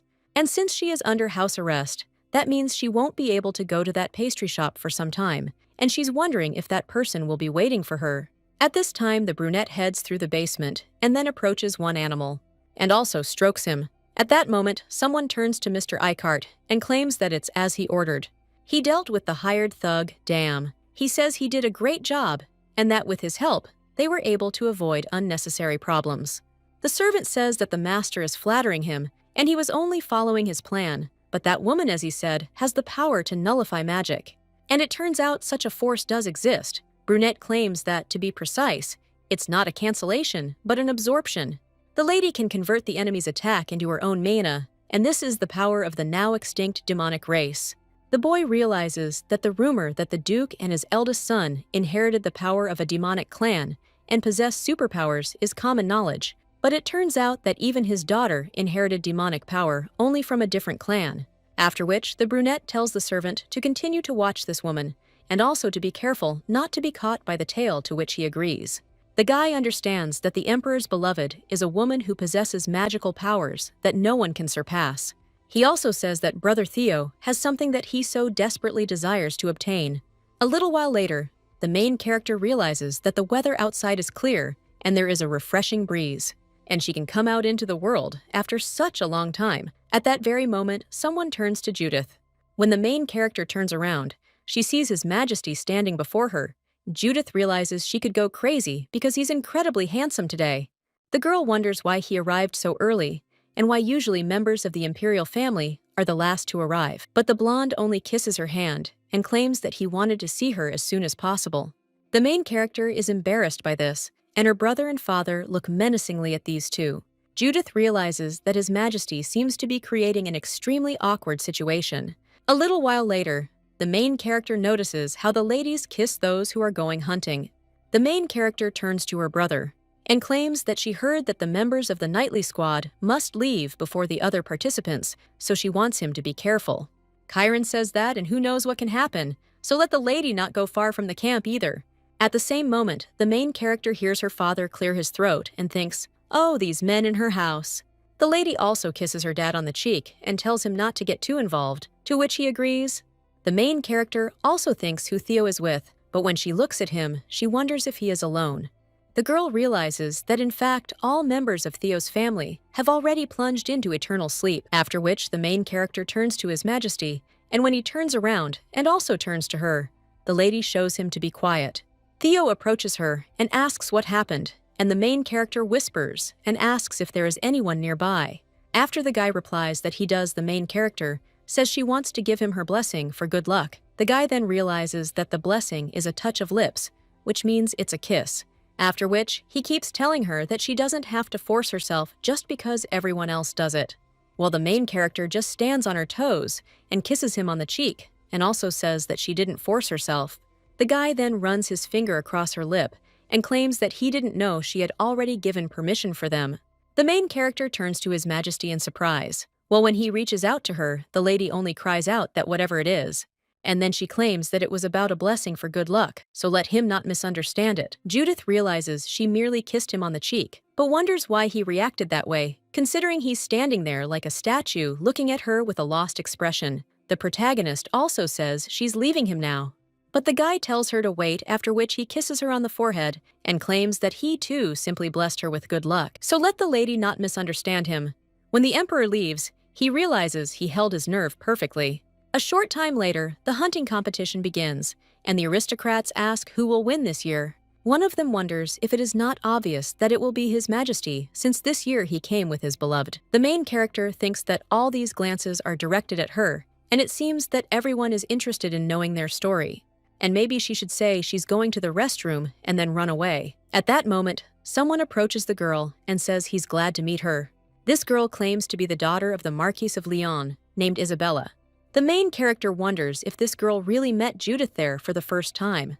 This lady is the villain's assistant, and in the original, Isabella likes Theo, so she wholeheartedly controlled Judith. But Judith cleverly plays on her weaknesses to set up Serena, and then the fair Serena saves Isabella when she is in danger, and the girl touched by this becomes Serena's faithful friend. Judith realizes that in a word, it looks like she will stab her in the back, after which the main character greets Miss Lyon and says that she is pleased to meet her. Judith understands that there is nothing good in this relationship, so it is better to stay away from her, but the lady claims that she was looking forward to meeting the mistress, and if she does not mind, then could she send an invitation to the tea party she is organizing? Judith says of course, and unless something serious happens, she'll definitely attend the tea party. But in her mind, the protagonist begs her not to send her. A little while later, they're sitting together, and Isabella asks the lady what treats she brought with her. She made flower tea. Judith wonders why she's sitting right next to her. At this time, Isabella hands Lady Pellegrim tea and tells her to try this flower tea, which can only be obtained in the jungles of the southwestern part of the continent. The main character thanks her, but at that very moment, the girl drops the cup on her dress. Judith is surprised by this, and the other aristocrats ask if Miss Isabella is okay, because the tea is very hot. The main character realizes that it seems like the girl just dropped the cup on purpose, and Isabella replies that everything is fine. And she thinks that Miss Judith's hand was simply too wet. The main character looks at this girl. She wonders if she's really trying to make her look guilty, but then she realizes she needs to restrain herself because she can't get involved with either the villain or her girlfriend. So she just needs to smile quietly like a lady. Well, then the main character wonders why on earth she needs to hold back, and also tells Miss Isabella that what she just did was truly childish. The lady with red hair is surprised by this and asks what she means. But at that very moment, someone addresses Judith, and when the aristocrats turn towards the person who said that name, then they immediately rise and greet the never-fading son of the Valdemar Empire. The blonde claims that he came for Judith because she promised to go on a picnic with him. The main character wonders if by picnic he meant going to a hunting competition together, and the guy replies that during the hunt he won't have time to be with her, so it can't be called a picnic. He'd like to show her something, so he suggests they go quickly, but the main character tells His Majesty to wait, realizing that even if it were his will, it would be too tactless to simply up and leave his place. Judith apologizes to the other ladies and insists she has to leave them. One of them replies that it's okay, because they can get together just the same another time. Another one says that of course she's not worried about anything afterward, and she's going along. They also silently ask the lady to leave before His Majesty's mood worsens even more. After which the main character leaves with His Majesty, and one of the ladies says that no matter how you look at it, it seems that Lady Pellegrim and His Majesty are indeed meeting, and this is the first time she has seen His Majesty look at someone with such tenderness. Therefore, it is possible that they will soon hear news about the upcoming wedding. The main character is heading somewhere with His Majesty at this time, and thinks that the main character's buffs are impressive. After all, it seems that everyone is terribly afraid of him, and although Isabella looked pathetic, she was the first to start pestering her. Serves her right, although when she thinks about this guy being a tyrant, she herself gets scared. However, the fact that Theo is by her side is a great reassurance. At this point, the girl wonders if he can really spend time with her now, since she's heard that the purpose of this competition is to establish contact between the imperial family and the nobility. The guy tells her not to worry, because he is actively working on it now. Judith thinks he's at it again, and with every breath she takes, he'll come up with some new trick. She also wonders where he wanted to show her, and the guy replies that they are almost there, so let the girl look there. When the main character looks in that direction, she sees a beautiful field of flowers and asks if such a place really exists there. The blonde asks her if she likes it, and the girl replies that it's very beautiful there. Theo claims that he originally intended to pick a few buds, but since it was supposed to be a gift for her, he felt that a couple of flowers would not be enough. Judith asks if this entire flower field belongs to her. The guy smiles and says that if she wants, then not only this field, but the entire empire will belong to her. Judith is surprised by this and understands that when someone reaches the emperor class, the scale of his confession of feelings becomes a completely different level. But for her, this is a bit of a burden, and therefore the lady claims that these flowers are enough for her. The blonde then claims that his beloved doesn't know how to be greedy, and the main character understands that everything is not so, and that she simply shouldn't get involved with him. Before he starts talking about marriage again, he needs to change the subject, and the lady thinks if there is something that could distract his attention, after which the girl even notices the ring on his neck. Judith realizes that this is the pendant that she tried to examine last time, and wonders if Theo is wearing it today, too, so the lady wonders if he really carries it with him every day. The lady turns to His Majesty and asks if she can look at the pendant that is currently hanging around his neck. The lady says that there is nothing special about it, and it just reminds her very much of something she lost as a child. After which the blonde agrees and also tells her to take this pendant. When the main character looks at it, she realizes that it looks exactly the same, and even the scratches are the same as on the ring that she lost as a child. But the girl wonders why he carries something like that with him, and then asks His Majesty where he found the ring. Judith realizes she doesn't want to imagine herself in something like that, but could they really have known each other before? At this time, the blonde asks if it's true that she doesn't remember anything, and she herself gave him this ring 14 years ago. Judith is then shocked to realize that she can hear the original plot crumbling at the seams. She also wonders if he's saying that they met as children and that Theo seemed very friendly to her, considering that she was meeting him for the first time, but she doesn't remember ever seeing him before. That's why the main character asks if he's sure that she personally gave him this ring, and if she really just took it from somewhere and gave it to him. To which the guy replies that no, and the lady gave him this ring and also proposed marriage. Judith is shocked, thinking that this is a disaster, and wondering what the hell she established 14 years ago, because it seems like she destroyed the original plot. But she thinks that this doesn't look like a lie, and begins to wonder how this happened. The guy claims that he believed her words and continued to wait, but apparently he was easily erased from her memory. The guy also claims that before going to bed, he always thought about her and wondered if everything was okay in her cozy home and whether she had suffered much because of him. Attending boring banquets every day, he hoped to meet her again and again and continued to look for her. But let the lady not think that he will refuse the marriage proposal just because she says that she does not remember anything, and as he already said earlier, he does not intend to let her go. The main character understands that the reason Theo still carefully kept this ring is because he was looking for her, not Serena or Judith from the original story, but one single girl whose name and status were unknown to him. The girl then thinks how she will see her happiness has no limits, and then the lady tells him to keep this ring with him until her memories return, as a sign of the fact that she proposed marriage to him, and the girl understands that although she knows that someday his affection may change, but she wants to continue believing in Theo. A little while later, the two return, and the main characters notice the servants. And also the expression on his brother's face shows that something seems to have happened. The lady also tells His Majesty to go, and she will return to the circle of young ladies, since she really is fine. The young man then apologizes and claims that he must have been absent for a long time. And yet he is the happiest man in the empire, who has an understanding beloved, so he thanks Judith and tells her to be careful, and when the time comes, let her think about him a little. After which the guy leaves, and the main character remains silent. When she returns to the lady, she realizes that while it was a bit of a chore at first, now such actions seem sweet. Well then, the main character notices someone on the side of the hunting grounds and wonders if the lady has lost her way. But then the girl realizes that this dress is familiar to her and understands that it is Isabella. The lady with red hair is thinking at this time how this girl who doesn't understand anything can interfere. And yet she walks alongside His Majesty with her head held high, after which the girl even kicks a pebble and thinks about how everything irritates her. But the pebble hits one of the monsters, and it starts to roar. Isabella wonders what that sound was. But when he turns around, he sees in front of him a terrible monster with 3 heads. The lady immediately starts screaming. At that very moment, the main character screams for Miss Isabella to step aside. The girl uses her powers, after which the monster begins to burn. Isabella only looks at it in horror. After the monster is reduced to a charred body, the main character approaches Isabella and asks if she is okay. The girl turned around and asked if it was Lady Pellegrim. Judith realized she had cast the spell in haste, unsure of its target, but Isabella was in danger. And it seems that the special training conducted by Brother Ludwig was not in vain. The girl also turns to the lady and asks if she can get up, because since he was knocked out, she needs to run quickly. But at that very moment, other monsters come there, and the girl wonders if he was not alone. Judith asks where the hell the chimeras came from. She also realizes there's no way they can escape together.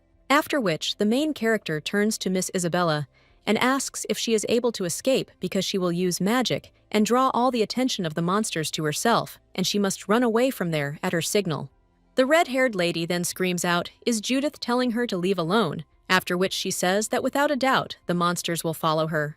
The main character says that she knows that the lady is scared, but now is not the time to panic. She also notices something strange and wonders if Miss Isabella is hiding something from her. The lady with red hair replies that she simply thought that if she were in danger, His Majesty the Emperor would come to her aid. That's why she deliberately spilled tea, which has a hallucinogenic effect on wild animals, on her dress. But she swears she knows nothing about these monsters. The main character then screams, asking if the lady is definitely not an idiot. And how could one even think of taking such a dangerous step when something could go wrong at any moment. At that moment, the remaining monsters approach them, and the main character realizes that now is not the time to scold the girl, after which she even begs for forgiveness and tears off a piece of her dress. She claims that if she has this piece of fabric, the chimeras will not follow Miss Isabella, and as soon as she gets out of there, safely, let her immediately call the knights. But the lady with red hair wonders what about Lady Pellegrim if she has this fabric. After this, the main character only smiles and tells Isabella not to worry, because after all, her teacher was her brother Ludwig, who is the current ruler of the magic tower. The girl also understands that although only her brother has a real talent for magic, at that moment, the monsters approach, and the main character screams for the lady to run away quickly, to which she agrees. At this time, the main character begins to use barrier magic, and His Majesty begins to sense something is wrong. A little while later, the girl is already thinking how much time has passed since Isabella left. She also understands that the protective barrier uses a lot of mana, and she won't be able to last long there. Judith wonders if this girl will really call the knights, and what if she simply abandons her to eternal sleep? What if her mana runs out before anyone comes to her aid? And the main character wonders if she'll really fall into eternal sleep like this. Until now, the only thing that had troubled her was the ending, as in the original work, where she falls into eternal sleep at the hands of the Emperor. But she never once imagined that her life could end like this. Judith wonders if Theo will remember her if she's gone. Or like in the original, he will meet Serena and live happily ever after with her. The girl realizes that she no longer has the mana to maintain the barrier, after which she weakens, but she understands that she does not want to plunge into eternal sleep in such a place. When the monster is about to approach her, suddenly 3 arrows fly in front of him, and someone addresses Judith. When the main character turns around, she wonders if it's Theo. The guy is casting some kind of spell, after which a sword appears in his hands, and he cuts down the monsters with it. The main character wonders if this is the power of the imperial family that Theo possesses. The boy turns to Judith and asks if she's hurt. The main character addresses His Majesty, but the guy just hugs her and says that she should always think about herself first, and then about others. And does she know how worried he gets every time she does this? Judith notices the slight tremor in his fingertips and the way his voice seems ready to break at any moment. His arms tighten around her, making it clear that he was more afraid than she was. The main character apologizes for making him worry and understands that Theo came to her, but not to plunge her into eternal sleep, but to save her.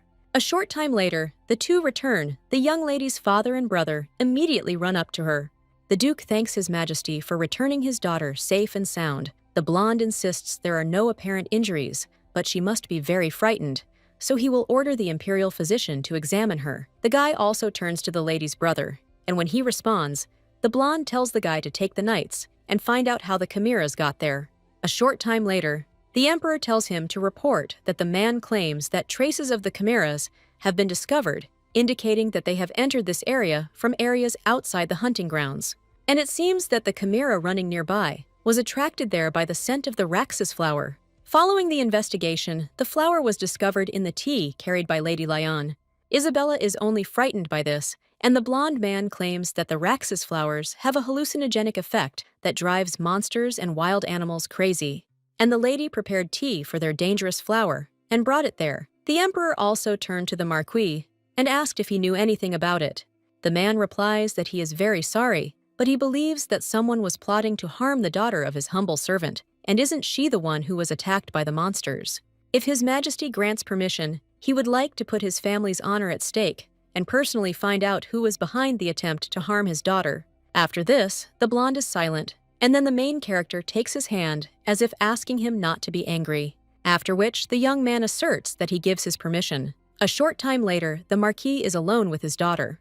He wonders if this is her prank, and when the lady tries to justify herself, then her father cries out that even a joke has its limits, and he wonders when the girl will grow up. Her childish behavior almost ruined her younger brother's future, and not only is she unable to help, but she is also doing everything she can to fall into the Emperor's disfavor. So he will take care of it, and she just has to keep her mouth shut, to which the girl agrees. And when the man leaves the tent, he says what a stupid girl she is. Isabella is trying not to cry at this time, but at that very moment, someone else enters the tent. It turns out to be Judith, and she asks if the lady would mind talking a little about what happened earlier. The lady with red hair wonders why Lady Pellegrim came there, and whether she is really going to interrogate her. Well, the main character is just wondering if she is okay and if she is hurt. Isabella asks what she means, and Judith replies that she heard from her brother that the lady's clothes and shoes were in terrible condition. She ran with all her might to call the knights, so the main character thanks her and claims that thanks to her, she managed to survive. The red-haired lady doesn't even know what to say to this and asserts, as for her, she is also very grateful to the lady. Judith then hears someone calling her and claiming that she is being called, so she is forced to leave Miss Isabella. But the girl also claims that today was a hard day, so let the miss go home and have a good rest, and let him never again start something so dangerous that the girl agrees to. A little while later, the Duke tells his daughter that it is already getting dark, so he suggests returning home. But at the same moment, the Emperor tells the lady to wait and takes her hand. He claims he will accompany her to the carriage. When he escorts the lady to the carriage, the two say goodbye. The blonde wishes her goodnight and also tells her to have sweet dreams. But when the carriage leaves, he stops smiling and turns around to head towards the tents. Theo approaches the other knights and asks if they have found out exactly where the chimeras infiltrated. One of them tells His Majesty that they found traces of experiments with black magic near the northwestern border of the hunting grounds, and the chimeras seem to have escaped from there. The guy asks what about the magicians who conducted the experiments, and his interlocutor replies that it looks like they left that place a long time ago. There is a suggestion that after they left, some hungry chimeras went down in search of food. All the remaining chimeras were destroyed, and their bodies were burned. The blonde says it's clear, and they did an excellent job. Theo also considers experimenting with black magic, and then turns to Chiron, and he asks Togo to try to find a cart. The young lady's brother asks if that's really the case. His Majesty assumes the second prince is alive. The boy replies that indeed, 5 years ago, it was confirmed that he was heading to the Principality of Arsel through western Ilkist. Recently, there have been many reports of evidence of black magic experiments being discovered. With such a scale, there must certainly be someone who will lead all these magicians, and if he has again begun to gather supporters around him, then he cannot sit idly by. The blonde understands that until the very end, he hoped that his brother had run away to live peacefully, forgetting about the imperial family. And Chiron wonders what His Majesty plans to do if it's confirmed that the second prince is behind this. Meanwhile, the boy recalls how the brunette with tears in his eyes and covered in red liquid begged his brother to put him into eternal sleep. So now Theo claims that this time he will have to do just that. At this moment, the main character is in bed, and her father is watching her. At that moment, the image of a lady bursts into the room, and he asks his father if everything is okay with Judith, and also asks him to explain how monsters ended up at the Imperial House's hunting competition. At this time, the man shows the guy to be quieter, because they can disturb Judith's sleep, so he suggests talking outside. When they sit down for a cup of tea, the Duke states that he thinks it is now better to remove the seal placed on Judith and asks what the guy thinks about this. The boy asks why his father suddenly started talking about this, and the man replies that he has been thinking about it since Judith was kidnapped last time. This happened before they could find a new bodyguard for their baby, but at the same time, no matter how careful they are, you never know what can happen. Therefore, she must have the strength so that the lady can protect herself, and he does not want to relive what happened 14 years ago. The guy remembers that on that day, Judith, who had been missing for half a day, was found unconscious. When the magician came to their house, he told his lordship that this child had inherited the abilities of another demonic clan, and it seemed that she was absorbing the magic touching the body and turning her into her own mother. The man asked if he was talking about mana absorption, and whether that was why his daughter was suffering so much. The mage replied that yes, she had absorbed too much mana, which had caused her power surges. That's why Ludwig was attacked, and he has the feeling the lady perceives everything except her own mana as an enemy. The guy then turned to his teacher and asked if this meant that someone had attacked her since the girl had absorbed a large amount of mana. The man replies that it is likely so, and it was a spell capable of plunging a person into eternal sleep. What shocked the two was that the teacher insisted that in any case, leaving her in such a state was dangerous. Miss Judith's mana needed to be sealed until she was able to control it herself. The Duke inquired whether there would be any problems with his daughter's body if they did so. The teacher replied that of course not, and that she would be able to use magic even if only to a small extent.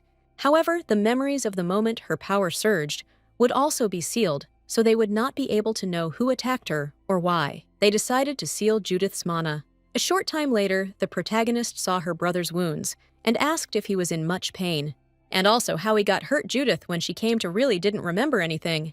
The boy claimed he'd been too arrogant, so the teacher had beaten him up. The bruises and scrapes would heal quickly, so the lady shouldn't worry too much. All family members decided to keep the events of that day a secret. The main character offered to blow on her brother's wounds so they wouldn't hurt. The choice to save him, and all secretly, was made to protect Judith. Now, Ludwig claims that, of course, if the seal is removed, Judith will be able to use more powerful magic, but he is not sure that she will be able to cope with it on her own. Another brother comes into the room and states that he completely agrees with his father. The man says that he has finally arrived, to which he replies that he has, and claims that Judith was on the verge of falling into eternal sleep today. And if His Majesty had been late, even for a second, she would have been torn apart by chimeras. They say that she took this step to save the Marquis's daughter, and this child cannot sit idly by when others are in danger. There is no guarantee that nothing like this will ever happen again, after which Ludwig agrees. And he claims he'll remove the seal from his sister. A short time later, the boy is already using his magic, and the girl's mana is released, waking up the next day. The main character wonders if the heaviness in her body is due to using magic to its limits. She also realizes that there is some noise outside and does not understand what happened. But when she opens the door, she sees His Majesty asking if Judith slept well. The main character is shocked, and the guy immediately puts his hand on her face and asks if she got enough sleep. And also, does anything hurt? The girl is wondering why the guy is there and whether she's still asleep. One of the brothers wonders if the lady was able to get a good night's sleep when His Majesty raised such a fuss. The blonde insists that if the two of them hadn't tried to stop him, there wouldn't have been any noise. Ludwig immediately exclaims, wondering where he ever saw an older brother who would allow a stranger into his sleeping little sister's room. Well, the blonde replies that he is not an outsider, and this is clearly too much, because if he marries Judith, then will they all become his family? The main character, looking at the faces of her brothers, understands that a conflict is brewing, after which she turns to His Majesty and asserts that it is not proper for them to talk while standing, so first let him come in and sit down in the room. And let the brothers go to the dining room first, because as soon as they finish, they can immediately join them. Chiron says that they must go down as soon as possible, and Ludwig screams that if something happens, then let the lady call immediately and also kick this guy where he pointed.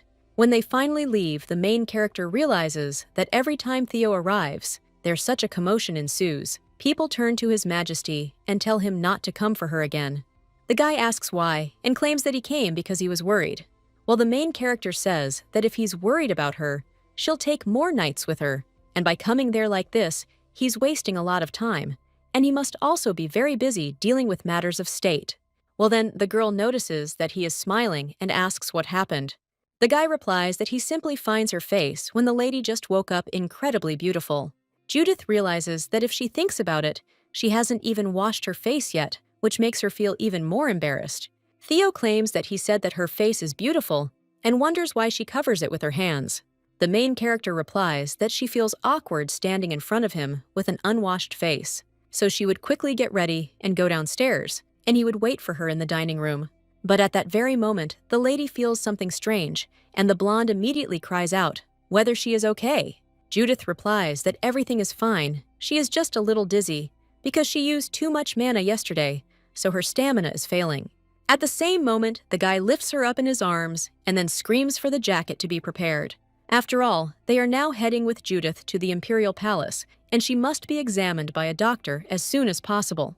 The main character screams for His Highness to wait, and the servants watching as they leave the room are surprised. Judith realizes she's about to burn with shame. Meanwhile, the blonde asks if the carriage is ready. But at that very moment, someone runs after His Majesty and tells him to stop, and also asks what he is doing. The guy replies that Judith said that she was feeling dizzy and that she seemed to be overtired because of what happened yesterday, so he plans to take her to the Imperial Palace and show her to the court physician, and also ensure that she gets proper rest. But the Duke cries out that it would be much better for her to stay in the mansion, and then the blonde replies that he will take responsibility for Judith and take care of her so that everyone can calmly do their work. And for his information, this is the Emperor's order, after which the boy steps into the carriage and slams the door. And then he leaves altogether. But then Ludwig remembers something. The man asks his son what happened, And he replies that he forgot to tell you that he unsealed Judith's magic a few hours later in the Imperial Palace. The blonde sits with papers, after which he decides to look at the main character. Judith then tells His Majesty to stop sneaking glances at her and to concentrate on his work. After this, the guy wants to say something else, but the main character says that she is really fine, and the doctor said that she is absolutely healthy. The Emperor then agrees and immerses himself in his work. Again, Judith realizes that even though she told Theo she was fine. But the lady still does not understand why she feels such heaviness throughout her body and wants to sleep. And maybe what happened yesterday was very stressful for her. A little while later, the blonde man signs one of the documents and realizes he's finally finished. He immediately rises from his seat and joyfully addresses Judith, but sees that the girl has already fallen asleep. The guy wonders if she fell asleep while waiting for him, and that recently, she has been constantly nodding off. Today, her condition is clearly not the same as usual, and she did not touch food during lunch, saying that she had no appetite. No serious illness was found, but her stamina is at 0, and the lady feels heaviness throughout her body, and she also has no appetite. And so the guy wonders what happened. Judith said everything was fine because she was taking birth control, but what if something happened? It turns out she's carrying his child. A little while later, the main character opens her eyes. The blonde man who is working right next to her turns to the lady and asks if she woke up the same way she feels. Judith wonders why she is in bed and whether Theo moved her there while she was sleeping. The girl also apologizes to His Majesty and asks if she dozed off again, but he just needed to wake her up and not wait for her to wake up. The guy claims that everything is fine and she can continue to lie down and that she does not need to overexert herself, and it is better for the lady to relax because during this period, she should be especially careful. The main character asks what he's talking about, and the blonde just apologizes and claims that he should have been more careful and not put even the slightest strain on her body. His words may confuse her, but he will do his best to ensure that she does not feel anxious in the future. The girl then tells His Majesty to listen and asks what he is even talking about. The guy just tells the girl not to be surprised, because now, when the guy is about to say that she is carrying their baby in her heart, at that very moment, the girl's brother screams from behind the door. He cries out to His Majesty and claims that he knows perfectly well that he is inside, but the clock has already struck again long ago, so he came for his sister. A little while later, the guy enters the room and addresses his sister. He asks if everything was okay with her body today and if she was still suffering from dizziness. The young man also insists that she should be especially careful about her body now. The Emperor understands that after the girl's brother's words, he is finally convinced that Judith is pregnant. Ludwig at this time also claims that he will then take Judith and leave, and the main character understands that they are about to have another squabble. But at that very moment, the blonde man says, "Okay, let the guy keep a close eye on Judith and get her home quickly," and the main character shocked wonders what happened to the Emperor. And the blonde just tells the girl to have a good rest as soon as she gets home, and he will answer and sort it out completely. So she needn't worry about anything. The heroine agrees and says goodbye to His Majesty. When the blonde is left alone in the room, he sits down at the table and realizes that, as expected, he needs to organize a wedding ceremony as soon as possible. At this time, the main character is heading out with her brother, and he asks how the girl is feeling and whether she has been tired or nauseous during the day. The girl replies that except for the fact that she constantly feels sleepy, everything is fine. Ludwig says he was planning to tell the lady this morning, but this has completely thrown her off balance. Judith asks what he was planning to tell her. The guy simply suggests they sit down somewhere, and he'll tell her everything. A little while later, they're already sitting down on a bench, and the lady's brother tells her to give him her hand for a second. The main character of the attack does so, and the young man claims that now she will feel a slight malaise, after which the main character feels. Her stomach was so twisted that she was about to vomit, and the girl was wondering what it was. The boy then says that it's excellent and that he's finished. He also apologizes for making her feel uncomfortable, but he's cast a healing spell, so her condition will improve soon.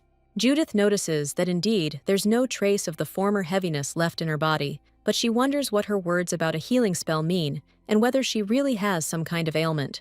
The guy replies that he doesn't even know where to start, and the girl probably knows that her ability is to nullify magic, but in reality, her ability is to absorb magic touching her body and turn it into her own mana.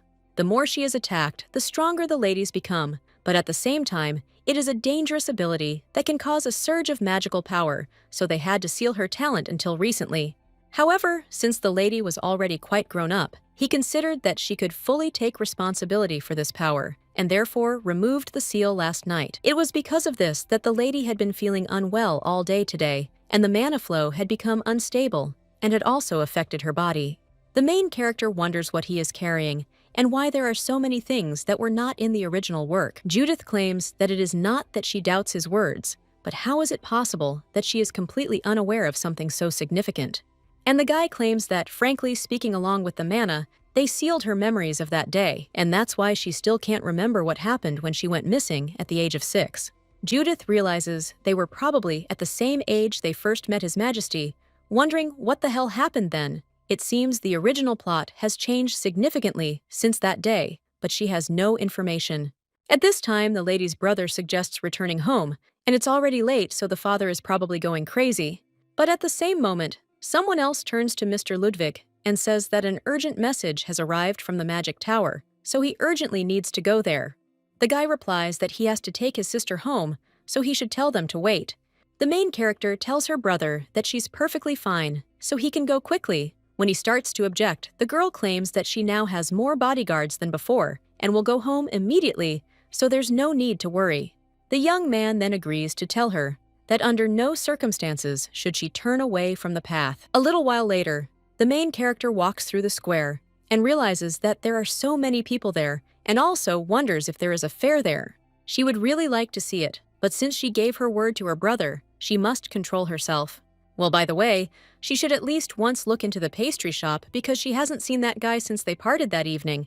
And what if he thinks that she simply cheated him out of the reward he was recently due? At that very moment, the main character sees some brunette and wonders if this is really that person. Judith immediately screams for the carriage to stop, and when the servant asks the mistress what happened, the girl understands that if she does not hurry, she will miss him. The lady also screams that she will be back quickly, so let them wait. One of the knights claims that it is dangerous to go somewhere alone, but at that very moment, the girl disappears from sight. At this time, the main character follows the guy and screams at him to wait. Judith thinks that she doesn't know his name, so she can't even call him normally, after which the lady grabs him by the cloak and claims that she told him to stand. Judith realizes that something has finally gotten to him, but she wonders why this guy is walking so fast. However, when the brunette turns to the lady and asks if something really happened, the girl is shocked and wonders who it is. She immediately lets the guy go and apologizes, and also claims that she confused him with someone else. Judith understands that this is a completely different person, and the empire of attacks is huge, so they simply could not have accidentally collided like that. If her brother finds out that she got out of the carriage, he will start grumbling again, and before the bodyguard starts to worry, he needs to go back. But at that very moment, someone bumps into the lady, and as he passes, he tells his sister not to stand there in the middle of the street, rooted to the spot. The main character apologizes, but at that very moment, someone tells the guy to wait. And when he is grabbed by the hand, the young man asks what he is saying and asks to be let go quickly. But this man says that he feels like he needs to give something back to this woman. And when the main character looks at it, she realizes it's a bun. Judith asks why it's there. The young man is still trying to escape from the guy's hands, but the brunette only twists him. And he also says that the street is so crowded, if a noble lady in an expensive dress walks alone without an escort, then she becomes an ideal target for petty thieves. And then the bracelet falls out of the guy's hands. The main character says that this is her bracelet, and also asks when they managed to steal it. Icard only says that the boy dared to touch the belongings of a representative of the nobility without a shred of fear, and asks if he knows what punishment awaits him for theft in the empire. But the main character tells him to wait, and claims that she is the victim in this incident. Therefore, she thinks that it would be better for her to make a decision about his punishment. The brunette then says that the lady can do as she wishes. And a little later, the main character claims that stealing is a bad thing. She also asks if the guy knows that even captured children are punished.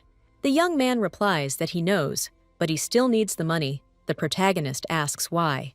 And the guy replies that his younger sister is sick, so he needs money for medicine, but he does not have the opportunity to find such a large amount of money right now. The main character asks if he is serious, and then says that it is okay, and she will also pay for the medicine instead of him. The young man asks if this is true, but the girl tells him to promise in return that he will never steal again and asks if he is ready to give his word, to which the young man replies that he does. When he leaves, he thanks his sister and claims that he will never forget the help she gave him. The main character tells him to take good care of his little sister and never forget his promise. The brunette claims he was curious about what she was going to do, asking him to hand over to her the decision-making powers regarding his punishment. He also wonders if the lady really believed that what he said was true, since it was obvious that it was a pre-planned lie just for such a case.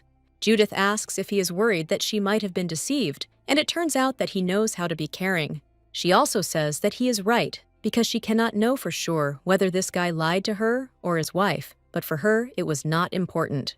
Even if he lied, she would be at peace because there was no sick child, and so since he had her money, at least today, he would not touch other people's things. The lady also wondered if he had seen the child's clothes, as they were very worn, so it was most likely true that he had a hard life. Of course, stealing is bad, but she believes that the adults who created this unjust world also bear responsibility for such actions.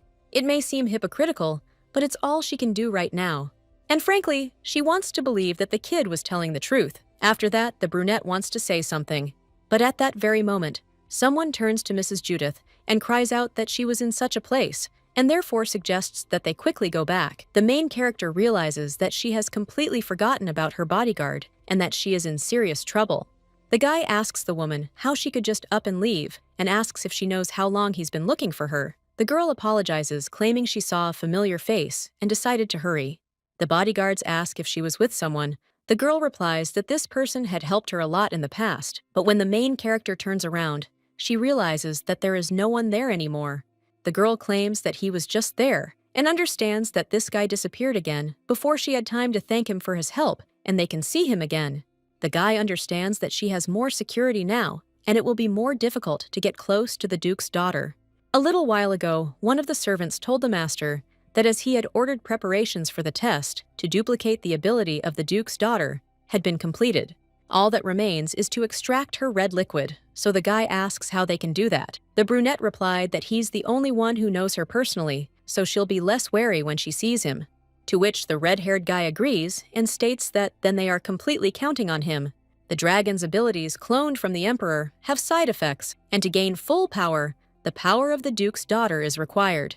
But the guy wonders why he's helping her, instead of taking what he needs. After that, he starts to feel pain. The young man wonders why he had an attack at just that moment. He also begins to hear someone's voice. This woman claims that she has said more than once that no one can love such an imperfect body. The same applies to that woman, although she treats him as one of her own kind. But will she still behave this way, even when she finds out who he really is? She also tells the guy to listen to his mother, because she's the only one who thinks about him. After which, the illusion goes away, and the guy realizes that the ghost with senile dementia is too talkative. The cycle of attacks becomes shorter, and as expected, he must obtain the ability of the Duke's daughter, and to do this, he needs to get her red liquid.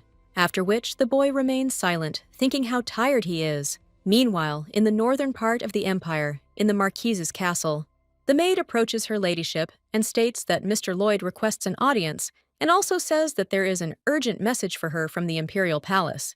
The woman says, let him come in, and when the man comes in, he apologizes to her ladyship because he showed up to see her in the middle of the night. The woman says they can dispense with greetings, since she was told he had an urgent message from the imperial palace.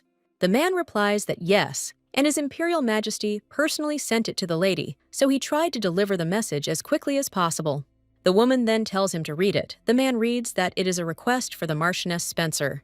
The rulers of the Spencer estates, Vadim inquired if spring had yet arrived in the north and whether he needed a couple of cherry trees in bloom for his wedding ceremony.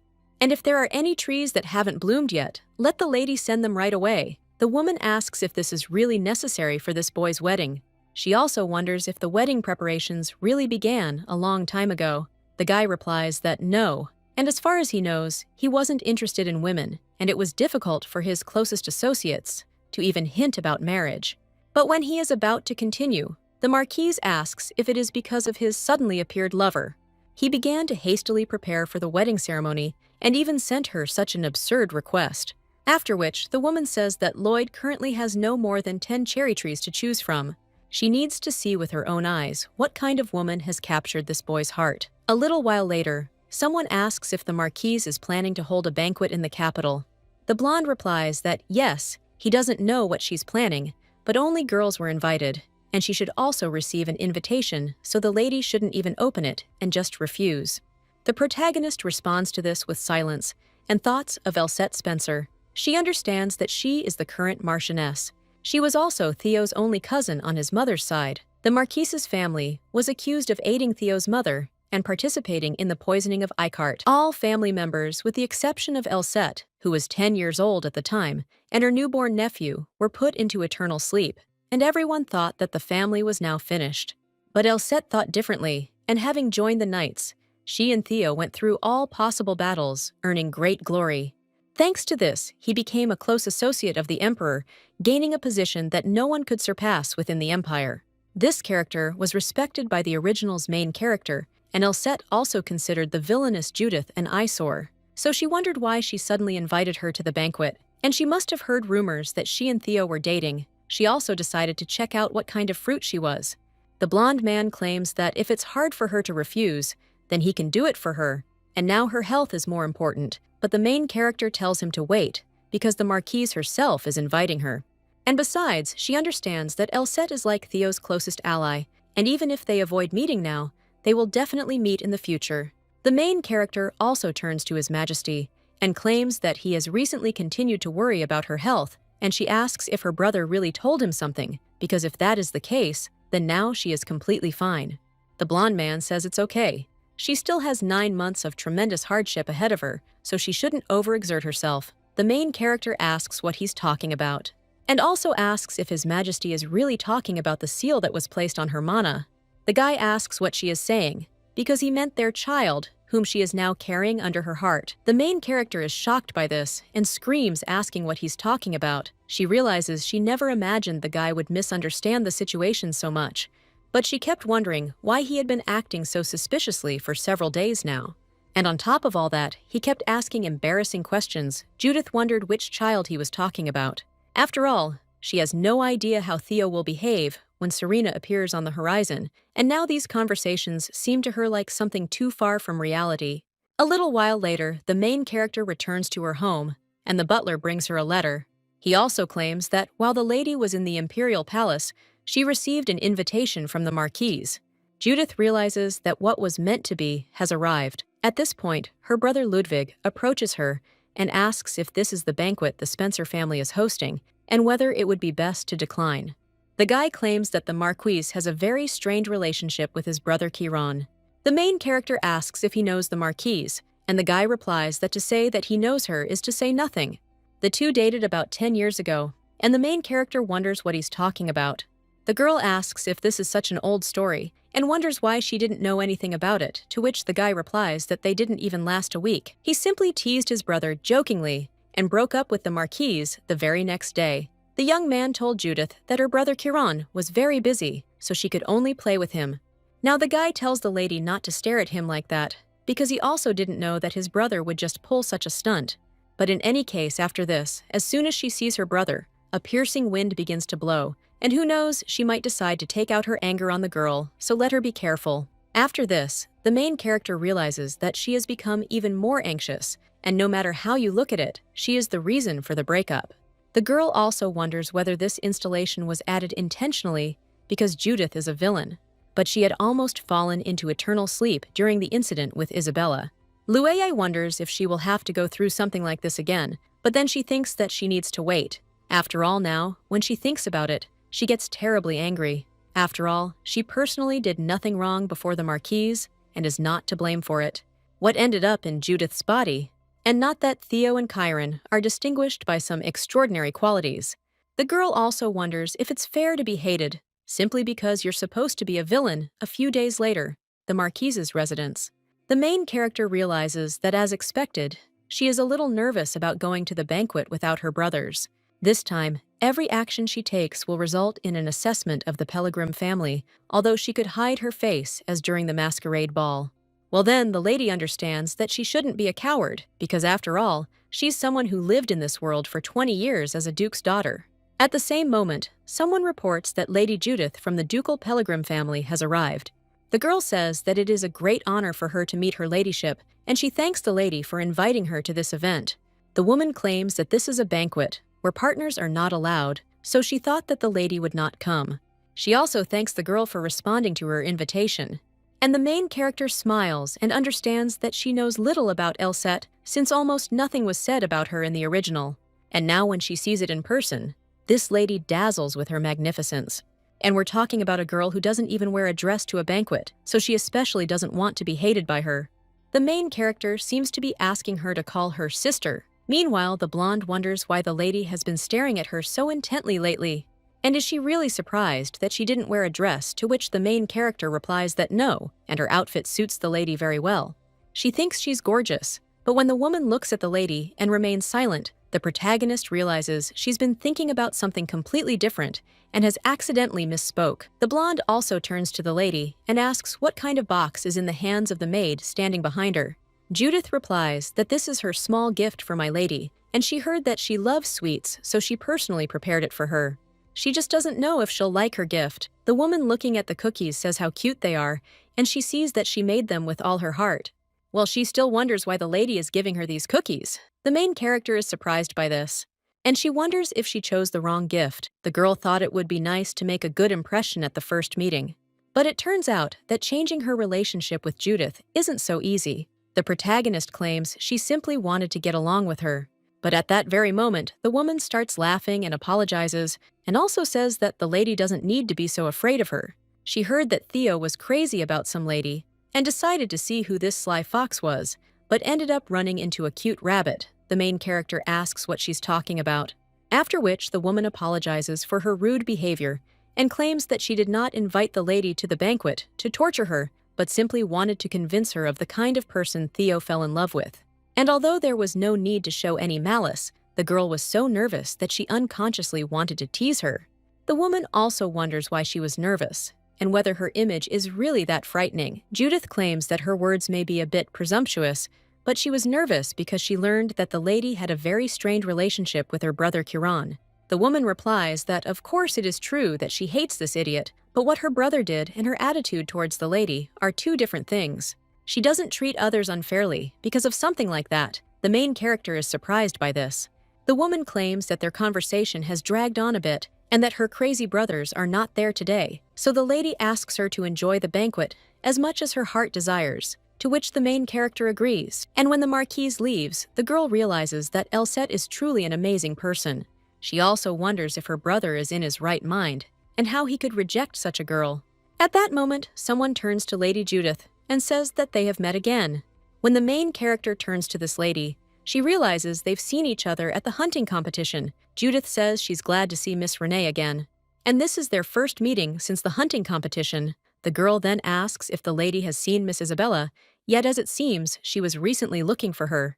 The main character replies that no, and she hasn't seen her yet, but she wonders why Isabella was looking for her. At this time, someone else turns to Lady Pellegrim and says that if she doesn't mind, they would like to greet her.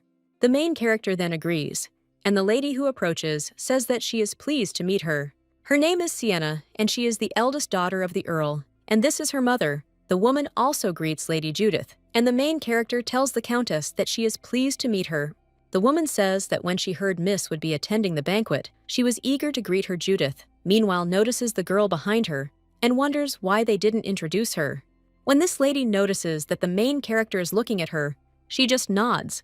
Judith thinks that she has either a shy nature or something else, but for some reason, this situation does not give her peace. At this time, one of the ladies asks if they heard that the Marchioness organized a banquet to find a daughter-in-law for the House of Spencer, and Milady Elzeth said that she will pass the title of Marquise to her only nephew. One of the ladies asks if she could become a Marquise if she succeeds. The protagonist, feeling tired, realizes she was wondering what it would be like to host a banquet attended only by women. Well, all they talk about is marriage, and even if it's a fantasy world, it's still based in the medieval era, so this kind of conversation is probably inevitable. One of the people turns to the girl, says she hasn't said a word, and asks if she's feeling unwell. Judith replies that she hasn't been to a banquet in a while, and feels a little tired. The girl also changes, but also asks if she can leave first, to which they agree. After the main character goes outside, she realizes that she has finally managed to escape and needs to quickly return home and go to bed. But when the main character goes further, she sees a girl who was not introduced before. Judith wonders if that wasn't the Earl of Gorton's youngest daughter, standing behind her mother and older sister. The protagonist wonders why she's alone and where the other noblewomen are. But when you look in another direction, you understand that there is a complete and everything becomes clear. This girl is an outcast in her own family, just like she was in her past life. So the main character approaches this girl and asks if she minds if she sits next to her. The girl asks if this is Lady Peregrine, after which she says that of course she is, and asks her to sit down. Judith thanks her, but claims that, come to think of it, she still doesn't know the lady's name, so she asks if she could find out hers. Her interlocutor replies that her name is Leona, and the main character says that she is pleased to meet Miss, because ever since she saw her, she wanted to talk to her. Leona replies that she too would like to share a conversation with Miss Judith, but at that moment, someone else addresses Miss Judith. And he says, "Here she is." When the main character dodges, she realizes it's Miss Isabella. The lady with red hair wonders why the lady is there and asks if she knows how long she has been looking for her. The girl even sees someone else next to the main character and wonders who it is. Judith says they should introduce themselves as this is Miss Leona from the Earl of Gorton's family. The girl rises from her seat and greets Miss Isabella, claiming they've met at another banquet, so she asks if the lady remembers her. The girl replies that she is not sure, although it seems like they have met. The main character thinks she knows the lady doesn't have good feelings toward her, but she still doesn't understand why Isabella is so harsh with Leona. Meanwhile, the red-haired lady says that what's more important is whether Miss Judith knows what it is, after which she holds out the basket, and the main character asks if this is chocolate. The girl replies, "The States don't just have chocolate, but chocolate candies with whiskey. And she didn't bring them personally for the lady, but she can give a couple if she wants to try. After all, she ended up in her debt last time." The main character then thanks Miss Isabella and asks if she doesn't mind if Miss Leona tries these candies too. A little while later, the Marquise tries the main character's cookies, and he asks if these cookies were really made by her personally. At this point, the maid turns to her ladyship, and he claims that His Majesty has arrived and that he is also waiting for her in the guest room, so she asks how the lady will proceed, to which the woman replies that she will go to him herself. A little while later, she comes to the guy and claims that it seems she did not invite him to the banquet. The blonde man asks what she's eating, and if it's really cookies. The Marquise says he has a diamond eye and asks if they're cute. Although one ear is already missing, the guy replies that not really, and the woman asks if he is serious. But these cookies were baked by Judith, which is why the blonde is shocked and then takes the cookies from the Marquise's hands. And he also claims that he meant that he doesn't particularly like the way she holds him in her arms. Well, he still wonders why Judith gave him these cookies, and the woman replies that she said she wanted to get along with her. The guy realizes that the cookie, which he still couldn't get, ended up in her hands, and wonders where Judith is now. At this time, one of the ladies cries out, "Isn't this too unfair?" After all, she is the daughter of the Marquise of Lyon, but her father only communicates with her younger brother, as if he were his own child. He doesn't care about her opinion. He thinks that the main thing is to marry her off successfully, but she has no intention of walking down the aisle at all. Leona replies that her family doesn't even care about that, because making the right connections and getting a marriage proposal is all her older sister's share. Although she is of course not interested in marriage either, it is a little sad that her mother only cares about her older sister. And she has this feeling as if she thinks that she has no value, but the main character at the same moment screams out, "Who dared to say such a thing? Let the lady bring this man there, and she will scold him." Leona asks if Miss Judith is okay. After all, it seems she ate too much chocolate. The main character replies that she's perfectly fine, then stands up abruptly, and one of the ladies tells her to be careful. The girl just tells them to quickly say who needs to be scolded, but at that very moment, she feels something soft behind her. The other ladies immediately rise from their seats, because this man is His Majesty. The blonde man wonders where the girl is going, and Judith only asks if he came because he missed her. Theo replies that this is true, because she did not come to the Imperial Palace today. The guy wonders why the lady is so drunk, and it seems like she only took a couple of sips of wine. He also wonders if the reason lies in those candies, but the main character says that time is of the essence, so they need to go quickly. The guy asks where, and the lady replies that bad guys need to be reprimanded. The blonde then turns to Lady Elzette and states that he thinks Judith needs to rest. So he wonders if he can borrow one of the guest rooms. To which the woman replies, yes, and he can be anywhere, when the emperor takes the lady in his arms. Then he thinks what a blessing it is that only women were invited to the banquet, because if only other men had seen this appearance, then he might have to gouge their eyes out. A little while later, the blonde man turns to Judith and asks how she's feeling. The girl replies that her throat is dry, after which the young man says that he will bring her something to drink. The main character tells him not to leave, but the blonde insists that she herself said that her throat was dry. He also asks how he can stay close to her, and the main character tells him to stand there, after which she sits him down on the sofa and tells him to stay with her like this. Theo turns to Judith and a little sheepishly states that he doesn't think this is the right thing to do in this situation.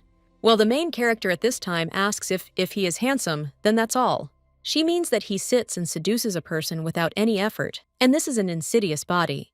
And his lips are also treacherous, so she should scold him soundly, after which the girl kisses him.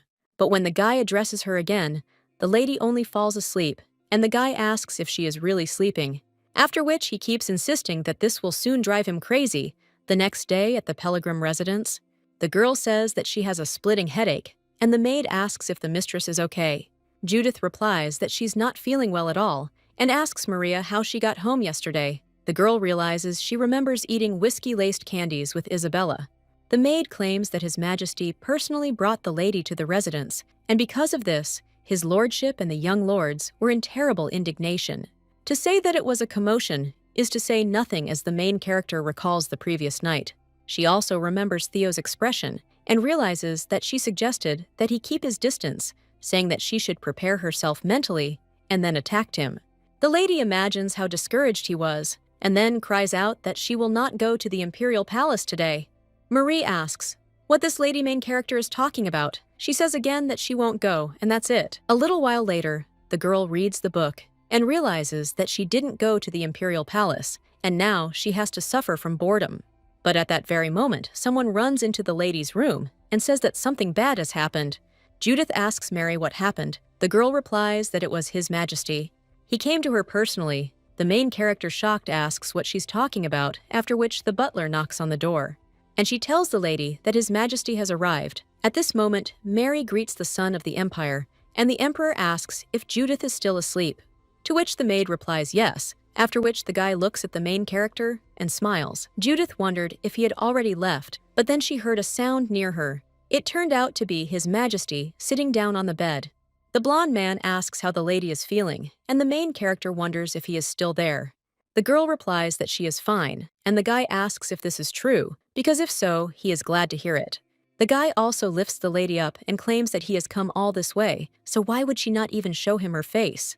The main character is just embarrassed and tells him to let her go. The blonde guy claims that yesterday she was the first to sit on his lap, but today she doesn't want to. Judith replies that yesterday she committed a crime against him, worthy of eternal sleep. The guy asks what exactly and thinks how cute it is. Judith claims she was drunk and behaved inappropriately in front of him. She called him by his first name in front of everyone and spoke too tactlessly. In her mind, the lady adds that she also possessed him and even managed to kiss him. Judith insists that she won't get drunk anymore, and the guy replies that it's a good idea. After all, if she appeared like this in front of other men, it would create some difficulties for him too. Judith, meanwhile, realizes there's not a shred of laughter in his eyes, which is why she's afraid. But the guy at this time says that it seems that the lady never scolded him properly. The main character remembers what happened last night and almost cries, after which the blonde asks what happened, and the lady only tells him not to tease her. That same evening in the imperial palace, the blonde man realizes that he will no longer be able to see Judith today. At this time, the Marquise says that since he had put his work aside and was heading to the ducal residence, why shouldn't he stop frowning? She also says that thanks to His Majesty, who called her and then suddenly disappeared, she smiled all this time while walking around the imperial palace. The guy then says that she came, and the woman replies that yes, and asks why he called her. And since he made her wait, it means it's important. The blonde says that she needs to find someone, and also that she should conduct as quietly as possible an investigation into the Tempest Guild together with Chiron. The woman then slams her hands on the table and asks why on earth she should cooperate with this man, and how important a bird is the one who needs to be found. The blonde is silent for a moment, and then claims that Icart has shown up. The Marquise, shocked, asks what he is talking about, and the guy claims that according to Kyan's report, it was confirmed that he came to the Empire through Ilhist 2 months ago. Traces of chimeras were found at each base, proving his experiments related to black magic. The woman claims that it seems he is still aiming for Theo's place, and she told him that if the guy leaves him alive, it will end in disaster. The blonde is silent for a moment in response to this, and then claims that if he starts to act personally, any smart person will guess that Icart is alive, and that is why he entrusts the search to the two of them, and in such a way that it will not be noticeable in any way. The girl asks if he is really worried that the rebels will go over to his side, and that such a force will hardly be able to have any influence on him. The guy replies that yes, they do not pose a threat to him, and knowing this, they will incredibly try to put pressure on him in other ways. The woman asks if by another method he means Judith, and if they really think they will attack her. Elsette claims that when she saw the mention of marriage in the letter, she thought it was some kind of joke. But is the guy really serious about Lady Pellegrim? The blonde is silent for a moment after that. But he claims that, as she said, Icart must have set his sights on his place, and Valdemar this empire united by conquering neighboring countries. Therefore, there are still many who harbor misfortune, and risk factors that could become a source of rebellion must be eliminated in advance. The Marquise then says that, okay, she's not eager to do so, but she will still cooperate with Chiron, and together they will follow the trail of the guild called the Tempest. However, even if they find and plunge the prince into a crippled sleep, as long as Lady Pellegrim is the Emperor's beloved, she will continue to be threatened. And he can't keep her by his side forever. After which the Marquise leaves, and the blonde man claims she's touched on too sensitive a subject. Theo realizes that he knew from the beginning how selfish it was of him to tie Judith to himself. And because of the promise she made in early childhood, which she doesn't even remember. And one night spent by mistake, well, at least he knows it, however, when the lady said that he would no longer be lonely and she would become his family, after which she gave a ring as confirmation of the given promise, as a sign that she would marry. At this time, the young lady is dreaming of something, and the girl wonders if it is a dream, but she realizes that the environment seems too familiar for a dream. In this dream, the young man calls out his name, but at the same moment, the maid screams like a mistress and tells her to get up. The main character asks what is going on, and the maid only asks why she is sleeping so long today.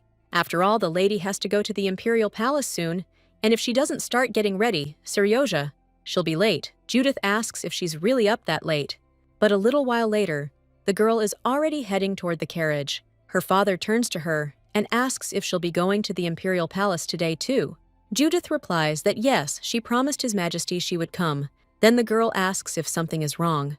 The man replies that, to be honest, he had a disturbing dream last night, so he would like her to just stay home today. Judith insists she'll be at the Imperial Palace and asks what danger she could possibly be in there, especially since His Majesty will be nearby. The Duke asks what the girl is saying, since that idiot is the most dangerous person in the world. Judith understands that she thought things had finally settled down lately, but he's back to his old tricks. Lady also points out that she can't break a promise without a good reason, and she'll have a bodyguard with her, so her father shouldn't worry. The man then agrees. And he claims that it seems he was too worried, after which everyone tells him that their girlfriend should be careful on the road. A little while later, the main character arrives at the Imperial Palace, and Theo invites her to have some cookies today. Judith says that today they can try something else, because he always adapts to her tastes, but the guy replies that no, and today he also wants cookies. A little while later, the maid is already putting cookies on the table, and the blonde man turns to the lady. He says he heard she gave the Marquise some cookies she baked herself. Judith replies that yes, she is his closest relative, and that's why she wanted to get along with her. But when the girl looks at the Emperor's face, she thinks what kind of reaction this is. Theo claims that he also loves cookies, but at the same moment, the lady hears that he can't stand sweets. And he wonders what just happened. At this moment, the blonde asks Judith what happened, and the main character apologizes and claims that she was lost in thought for a moment, so tomorrow she will bake cookies for him. And today, he can enjoy what's on the table for now. When the main character picks one up, the guy just pulls her hand toward him. And he also bites into this cookie. Judith remembers something similar as a child. She asked the guy if he liked it. Now the girl is coming to her senses and wondering what's been going on with her lately. And could these really be her memories? The butler, meanwhile, asks her to forgive him for disturbing him, But he insists that everything he asked for is ready. The man agrees and says he can go. After which, the guy turns to Judith and claims that he wants to show her something, so he asks if she will go for a walk with him. As the two head into the garden, the main character says that the days are so sunny, and it looks like summer has fully come into its own. Judith wondered if he just wanted to show Hayes the garden, even though she was a little nervous about what her father had said this morning. But Theo is acting absolutely the same as usual. At the same moment, a wind blows outside. His Majesty turns to the lady and asks if she's all right. Judith replies that it was just the unexpected wind that surprised her. And when the girl turns around, she wonders if it's really snow. Then she catches something in her hand. And she realizes it's not snow when the main character looks around. She sees a multitude of cherry trees and says how beautiful they are. Theo asks her if she likes it. And the main character answers His Majesty that it is so beautiful that she feels as if she is sleeping. The girl also asks how the cherry tree can bloom at such a time, and the guy replies that in the northern part of the empire, the trees have not yet blossomed, so he ordered several to be brought to the capital. When the flowers were about to bloom, all the empire's magicians were mobilized, and Sir Ludwig's abilities were truly outstanding.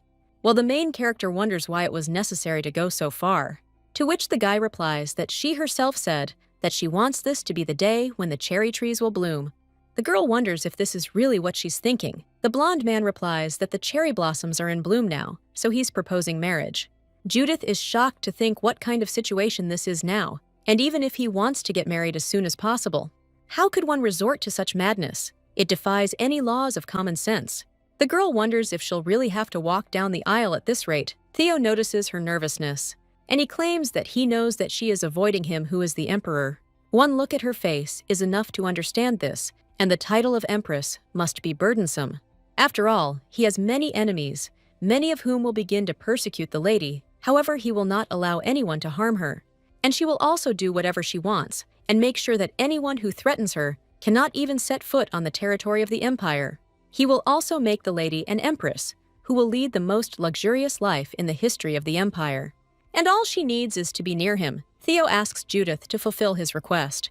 The main character understands that she wants to believe him, and this is the ideal man who is not afraid of anything. He's extremely worried just because of what's about to come out of her mouth, so the girl thinks, how could such a situation not make one hesitate? But she still apologizes to His Majesty. And she claims she can't marry him. Laren asks why. And was he really just a one-night stand for her? Judith realizes that she likes Theo, and she wants to stay with him, but if the guy suddenly chooses Serena, she will have to plunge into eternal sleep. The main character tells His Majesty that it's not that she doesn't like him, and that she just thinks that he's in too much of a hurry. Earlier, the Emperor said that he would adjust to her own rhythm, and this is why the lady asks for a little more time, so that she can get to know him better. Theo asks how much time she needs, and the main characters do not answer, that it will take until the cherry trees truly bloom. But the guy wonders what if she dumps him while he's waiting for her answer. Judith asks what he's talking about, and the Emperor replies that during their first meeting, she also ran away, leaving only a short note, and later lied that she was a servant in the Duke's house. Well then, he looks at the girl's expression and asks why she's laughing. Judith says she just suddenly realized she'd gone a bit too far. She also wonders if he's really holding on to everything that happened. And it's so sweet, Judith insists there's one way to make him forget his worries, and asks if the Emperor wants to listen. A little while later, the Duke asks his daughter if she is engaged to His Majesty. The girl's brother immediately asks if this guy threatened her, because if she had discussed everything with them first, well, at that very moment, the other brother says that he will simply attack the imperial palace right now. Judith realizes that she guessed that everything would be exactly like this, after which she even asserts it. She was the first to propose it to His Majesty, and he never threatened her. His Majesty constantly put off the question of marriage, so the nobles continued to pester him with marriage proposals. But now that he has a bride, the talk of marriage will die down for a while, and His Majesty himself will no longer rush the wedding, and if he stalls his interest in her, will likely cool, and then breaking off the engagement won't be a problem. Well then her relatives are furiously asking if such a thing is even possible. The Duke claims this guy spoke with such enthusiasm that he was ready to marry her right then and there. Her brother says there's not a man in this world who has rejected Judith, and even a fool can see that, while they're engaged, he'll become even more obsessed with her. After this, Chiron looks at his brother, who asks what happened, after which he actually hits Ludwig. The main character thinks this is amazing. And when she is with these people, her self-esteem skyrockets. But Theo's feelings may actually change if the story follows the original. There are 3 months left until the Harvest Festival, when the original storyline begins, and she wants this day to come sooner. Or better yet, it would never happen at all. The lady's heart is torn apart by complex feelings. A little while later, the blonde man claims that in 2 weeks, his engagement to Lady Peregrine will take place. He also asks if anyone has any objections. The aristocrats understand that the candidate is the Empress, usually presented to His Majesty after the Council of Nobles has chosen a candidate. But His Majesty himself made the decision, and her choice fell on the daughter of the ducal house. The Duke at this time recalls how his daughter said that since the decision had already been made, the engagement would not be cancelled. And now he starts to get angry and also realizes that he said that he respects Judith's opinion. So he can't just upend everything there. The other aristocrats are looking at him, wondering if he really warned them that objections wouldn't be accepted. The blonde says that if there are no objections, then they can move on to the next point concerning preparations for the engagement. A little while later, the meeting ends, and the aristocrats heading home talk among themselves. One of them claims that the meeting was exciting, and he would never have thought that His Majesty would make such a loud statement. Someone approaches Joseph and congratulates him. It turns out to be the Marquis of Astan. The man says that Joseph refused the marriage of his daughter and his son, Caleb, so he wonders if he planned to make his daughter Empress from the very beginning. The Duke rolls around and becomes enraged, realizing these words seem trivial, but inside he's seething with anger. Joseph also wonders if he even knows that his daughter is millions of times more valuable than this insignificant emperor. He also turns to the Marquis and says that it seems he misunderstood something, because even if it weren't for the emperor, he still wouldn't have given his daughter in marriage to Caleb. And rumors about his son apparently didn't reach him, because his affairs with young ladies must have left a multitude of illegitimate children knocking at the gates of the Marquis's residence. And is there a single father in the world who would want to marry his daughter to such a lecher? The Duke also wonders how he dares to even think that his daughter will go to such an idiot and let him not even dream about it. After these words, the Marquis clenches his fists, and the Duke turns and leaves. The man curses this Duke, and he asks if he really thinks that after such an insult, his daughter will be safe. That same day, on the outskirts of Irsena, a brunette is in a room primping in front of a mirror. At that very moment, someone knocks on the door and asks if they can come in. The guy replies yes and asks what happened. The servant replies that the Marquis of Astan came to him and said that he needed to see him because he had something to talk about. The guy then says that he should come in, and a little while later, the Marquis is already addressing His Highness. He also hopes he was in good health, the man asks when they last saw each other. But the brunette only claims that he was informed that he had a serious conversation. The man replies that yes, and it won't take long. Recently, a matter was decided at a meeting of nobles, and he thinks the gentleman should know what it was. The young man asks what the decision was. His interlocutor replies that His Majesty has announced his engagement to Lady Peregrine. If the emperor intermarries with the ducal house, his power will increase significantly. It goes without saying that His Highness will become the new emperor, but it is necessary to block any possibility of the emperor gaining excess power. The brunette asks what exactly he wants to say about the man, and then smirks. And he claims that he has a wonderful plan to ruin the emperor's engagement. A short time later, the Marquis is already leaving. The servant turns to Mr. Eichart and asks what he will do. Although there is logic in the Marquis's words, the risk is too great, as his body has not yet fully recovered. The guy replies that he needs to think about the Marquis's plan, and until then, let the servant do nothing and just wait for him to agree. When the guy puts his hand on his coat, his interlocutor asks if the gentleman is planning to go somewhere, to which he replies that yes. He needs some fresh air. A little while later, the guy is already in the city. He thinks about the engagement and realizes that he had no idea that his brother valued Lady Peregrine to such an extent. And it turns out that the emperor sees her as a future empress, but he doesn't like it. At this time, the brunette sees a sign for a pastry shop in front of him and realizes that he seems to have gone crazy. But at that very moment, he begins to have an attack, and the woman turns to the guy and also becomes interested. Does he think he can meet her if he goes there? But if so, then Eichart is just ridiculous. The brunette just tells the woman to shut up, and the brunette invites him to see for himself. After all, this woman decided to marry the emperor, and he has no value as a person. Although he was born into an imperial family, He does not possess any abilities and is a man who is not capable of ascending the imperial throne. No one needs him and no one will love him. All that awaits him is suffering. After which, the woman asks if this is true, because in the end, even she fell into eternal sleep at his hand.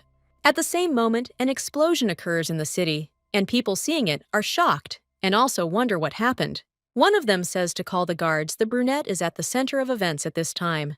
With the ground crumbling beneath them, the guards run to the site of the explosion and wonder if it really happened there. But when they get closer, they realize the culprit has already escaped. One of the guards tells the other to carefully scan the area for any suspicious individuals. The accused realizes that at that moment he's had another seizure. It's dangerous to stay there, so he needs to leave. The guy understands that if he returns to the guild now, the shelter may be under threat, and he thinks about where the best place to hide is. When he approaches the Duke's estate, he thinks how tired he is, because he would really like to just take and destroy everyone. At this time, one of the guards screams that he saw this guy running in that direction, and the brunette realizes that he needs to quickly hide somewhere. At this time, the main character is in her room and asks if her father and brothers are really not in the mansion today. Marie replies that it seems both his lordship and the young gentleman are busy with their assigned duties, and she heard they should return by tomorrow. Judith asserts that for the first time in a long time, she wanted to practice magic. The lady also understands that training without her brothers is beyond her strength, and perhaps she should take a walk in the garden before going to bed. As the girl walks through the garden, she thinks how long it has been since she moved without a bodyguard. Lately, security has been following her literally on her heels. At that very moment, the lady notices something moving in the bushes, and he wonders what that sound is and whether there really is a cat sitting there. Judith approaches and asks if it really is a kitten. But at that very moment, someone covers her mouth, after which he is thrown to the floor. It turns out to be that same brunette. The guy claims that she better keep her mouth shut, because if she makes even a sound, then she will fall into eternal sleep. Judith realizes that this is a chocolate bun. Well, then the girl tries to break free, and the guy finally frees her face. Judith immediately asks why he is there, and whether he really came for the promised reward. But when she sees him breathing heavily, she says it doesn't look like that. The girl also asks if he's in any pain. But when she is about to touch him, magic suddenly emanates from the guy. Eckhart tells her not to touch his body, and to get out, because he will be leaving soon. So let her get lost. The main character wonders what he was talking about, and this guy told her to leave and then immediately collapsed, so she doesn't understand what to do. The lady also wonders if he has fallen into eternal sleep. Then she turns the guy over onto his back. When she hears his breathing, she understands that, thank God, life has not yet left his body, but it looks like he has a serious injury somewhere. She also sees how the skin on his neck is darkening and thinks that maybe that's the reason. And even though this guy said not to touch him, saving his life is the priority. So she'll just check to see if there's an injury. However, when the girl unbuttons his shirt, he's in shock. And she thinks what it is because she feels mana from which nausea rises in her throat. Judith realizes that this is no ordinary spell because the man's body is under a spell. The main character thinks about what she should do because it seems to her that his life is in danger, and the lady is wondering if it is possible to somehow get rid of this nastiness. However, when the girl touches him, everything around her darkens. Eckhart, meanwhile, thinks how difficult and scary it is for him, and wonders why he alone has to go through all this. The boy sees someone addressing him and telling him where he was. At the time, the young man is sitting in the bushes. And he also wonders if this is Lady Freya. This woman was the former empress and Theo's biological mother. The woman claims that she told him that he can call her mom because he is Theo's younger brother. Well, of course, if he himself does not want it, then she will not force him. Freya also tells him to go there because she has prepared cookies and tea for him.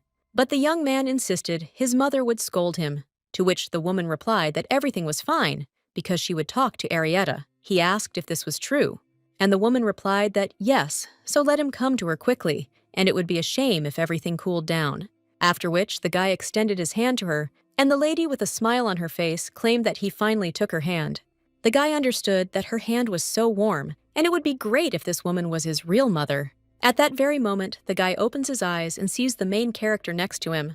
He immediately jumps up from his seat, and when he saw that the lady was holding his hand, he immediately pushes her away. Eckhart realizes that he is still in the Pellegrim mansion, but wonders why the Duke's daughter is sleeping next to him. Well, when the guy looks at his body, he notices that the side effects of black magic that plagued his body have all disappeared. Until today, he tried everything to try to get rid of them, but it only made him worse. The uncontrollable surge of mana also subsided, and the young man wondered if it was because of her ability. Absorb magical power. If the lady saw what happened to him, there's a high probability she learned of his true identity. So if he now gets rid of the Duke's daughter and gets her red liquid, then this girl's ability will end up in his hands. Well, then the main character opens her eyes. Then she gets up and asks if he's still in pain.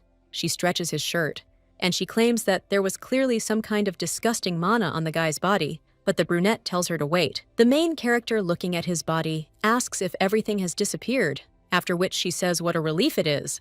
The guy is surprised by this, and the girl completely closes her eyes and then falls on him. Icart realizes that he needs to obtain her abilities and cannot allow his true identity to be revealed. There are many reasons and excuses that indicate that he should get rid of this girl. The guy still asks why every time he is unable to touch her, even with a finger. Meanwhile, the knights are searching the brunette's base. His charges are pacing the room, worried about their master.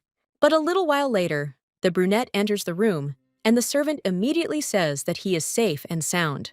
But there were guards walking around the streets everywhere, so he was very worried about him. They said that they were increasing security because of the explosion that thundered nearby. Well, damn! No, he just turns to Verdi and claims that he is ready to accept the Marquise's offer, so let him notify him about it tomorrow. To which the servant agrees and asserts that the master's will be fulfilled.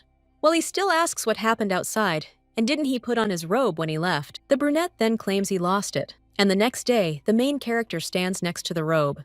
She looks at her silently, but then realizes that she doesn't remember at all what happened yesterday. She only remembers that her body was enveloped in nasty mana, and after that, there was complete emptiness. Judith realizes that the guy came back to normal thanks to her ability to absorb magical power. But when she opened her eyes again, he had already disappeared, so the lady wondered if everything was okay with him. This guy's condition was extremely bad, and this was the first time she encountered such unpleasant mana. She has a feeling that it is black magic, but then the girl realizes that she must be wrong because Icart hates Theo terribly. And if that person were Icart, he would never have left her, who is Theo's beloved, alone. But on the contrary, he helped her several times. Then the main character thinks how the hell he got such a wound because she saw many old scars on his body. Judith understands that she needs to stop and can't think about him anymore because it's clear at first glance that he's dangerous. There are only a few days left before the engagement ceremony, so she doesn't want to get into trouble. The lady also hoped that this was her last meeting with him. A short time later, the day of Judith's engagement ceremony arrived. The maid turns to her mistress and tells her she's beautiful. The main character asks if that's true, wondering if she's dressed too flashily. The maid claims it's about an engagement to the emperor, and even if the lady indulges in even more lavish behavior, it won't be a problem. In that case, the girl says she thinks it will be difficult for her to move. The lady's brother appears at this moment and asks if Judith is ready. The protagonist turns to her brother and asks how long he's been waiting. She had just finished all the preparations and was about to go out when the guy sees his little sister. Then she starts crying and the main character asks what happened. The guy asks for forgiveness and claims that he is now overcome with mixed feelings. He also tells Judith that he thinks this is all wrong and suggests they just drop the engagement. Judith insists that she's not getting married or leaving the house as it's only an engagement. Well, the brunette replies that the problem is that it's an engagement. The girl interrupts her brother and insists that everything will be fine. After all, he had been at His Majesty's side for a long time, so he himself came as a very kind and sweet person. At this time, the guy asks if she talks about him as kind and sweet, after which she even says that it seems His Majesty, to whom she refers, is a completely different person, but the lady merely grabs her brother's hand and insists that at this rate they'll be late, so they suggest they hurry up. A little while later, the main character is already heading off in a carriage and thinks that she seems to be too beautiful today. Judith wonders if Theo will be happy to see her, and since we are talking about an engagement, he will obviously appear in all his glory. And she's even curious if he might be even more magnificent than usual, so she wants to meet him as soon as possible. When the carriage starts to stop, the main character wonders if they have already arrived at the imperial palace. But one of the servants claims there seems to be some kind of problem. Kieran turns to his sister and tells her he'll check on the matter, and that she should wait in the carriage for now, to which she agrees. After which, the brunette approaches one of the guards and asks what is going on there. The man approaches the commander, who claims he came to deliver flowers for an engagement ceremony, but the merchant who received the same request passed through the gate an hour ago. The merchant who arrived earlier had almost completed the delivery. Chiron claims that this is indeed suspicious and asks if they checked the recipe, to which he replies that this is exactly how it is now and was going to check everything. Chiron says that then he will check with me. When he opens the letter, he sees that it says that he came to return what the cruel tyrant of the empire Valdemar took. The merchant tells the master that there is clearly the seal of the imperial house there and asks if he can now enter inside. Well, the guy asks from whom he received this request, to which the man replies that it was from the manager of the imperial palace. Chiron immediately shows the merchant the letter and tells him not to dare lie, because this seal looks very much like a fake. The man replies that this cannot be, and the lady's brother asks if he has read the contents of the letter, after which he keeps asking him how the merchant dares to try to enter the imperial palace with a letter revealing his betrayal of his majesty. But at that very moment, one of the knights turns to the commander and claims that the entire cart is filled with magic stones. The young man asks if this is really true and inquires as to what the merchant intended to do by bringing prohibited items into the imperial palace. The man replies that he's a small man and has no idea what they are, as he was simply told to deliver the goods to the imperial palace. Well, at that very moment, Chiron puts his sword to his neck and claims that the magic stone is a tool that allows one to use magic even from a distance. Even one stone is extremely dangerous, and with such a quantity, one could easily smash the entire imperial palace to pieces. The man immediately bows and claims that he was wrong and asks the master to forgive him. After all, he doesn't even know how to read and write, and that's why he really thought that it was the imperial seal. After this, the brunette says that the old man should be taken away and interrogated, and that he will first look at a separate palace and then return again, to which they agree. At this time, the man begs the master not to do this because his small children are waiting for him at home, and if he does not return, they will fall into an eternal sleep from hunger. At this point, the main character turns to her little brother. The boy says he told her to wait inside the carriage, but the girl only says she's thinking about him and they're already late, to which he replies that he really does, and also suggests going quickly, but the girl asks what will happen to that man. The brunette replies that the magic stones are an item prohibited from being imported into the imperial palace, and since he tried to smuggle them inside secretly, he will not be able to avoid punishment. Even if he doesn't know how to read and write, the fact that he accepted a dubious request to become a luminary is his responsibility, and she shouldn't dwell on it. Judith wonders if she should really let the situation go, because anyone who takes advantage of such desperate people is essentially the worst person in the world. A little while later, Chiron asks if it's true that nothing bad will happen if his sister is alone. The main character asks what will happen if she is left alone, especially since there are knights standing in front of the door, and her father and Ludwig will arrive soon. She also tells the guy not to worry and just go, because something similar could happen again. The brunette replies that he will try to return as soon as possible, and if the lady goes somewhere, then he should definitely take the knights with him to something, and he agrees. The girl wonders if something similar happened in the original, during Theo and Judith's engagement. She's a little uneasy because she has no idea how events unfolded before the romance began. And maybe she should get some fresh air on the terrace. When the main character goes out there, someone sighs. But at that same moment, she sees someone using magic on one of the guards and wonders what it is. The lady also sees that this man has a magic stone in his hands and thinks that means there are already intruders in the castle. It seems that the merchant was just bait, and the girl understands that she needs to tell Karan about this as soon as possible. But when she is about to open the door, someone asks if the guy is looking after the Duke's daughter. Well, another replies that the commander, who was the main obstacle, is now gone, and the lady is sitting alone in the room, so everything could not have worked out better. Judith wonders what they're talking about, and one of the knights claims that the order is to keep her locked up while the plan is being implemented. Even the emperor cannot afford to act rashly when his bride is in their hands.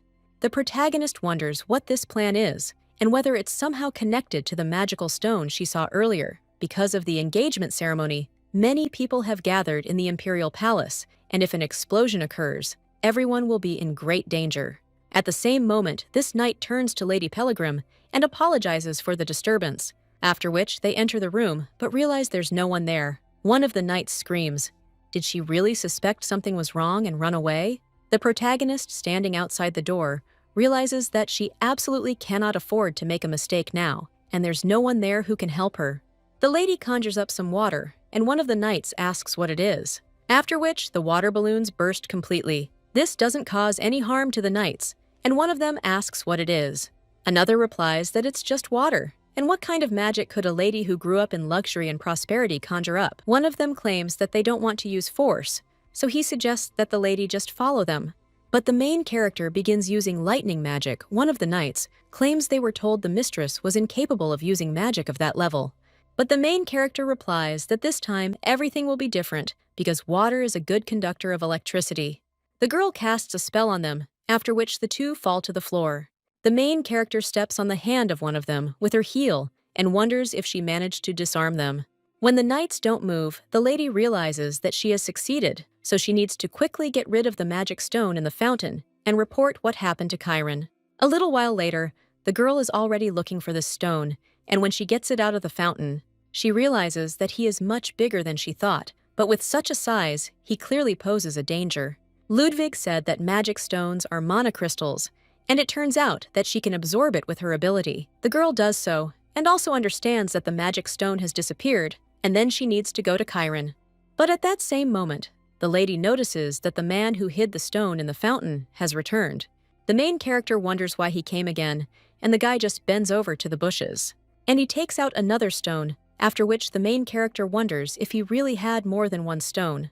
Judith thinks what to do, because she can't leave knowing that there is a huge magic stone lying there. What if while she's calling for Chiron an explosion occurs? She'll have to follow this guy absorbing all the magic stones in her path. It's much more effective to get rid of all the magic stones right now than to wait for the knights to come and search everything there. The girl also understands that it's better to take off her heels because God forbid he hears her following him. A little while later, the guy is already placing magic stones around the mansion, and the main character follows him and absorbs them. The girl, having finished with another stone, understands that it is very difficult to endlessly absorb mana. Well, then she looks at the place where that stranger should be and realizes that he has already disappeared. The lady thinks that she needs to catch up with him quickly, but when she turns the corner, he realizes he's gotten too close. At that very moment, someone grabs the lady and tells her to be quiet. It turns out to be His Majesty, and the guy turns to the lady and says that it is him. The main character asks how he knew that she was there, and he asks if, when a lady leaves her shoes, it doesn't mean that he should follow her. Theo wonders how it was possible to walk around the palace grounds barefoot, and what if she got hurt? Judith replies that she did it because she thought the heels were too loud, and it was more important to catch up with that man.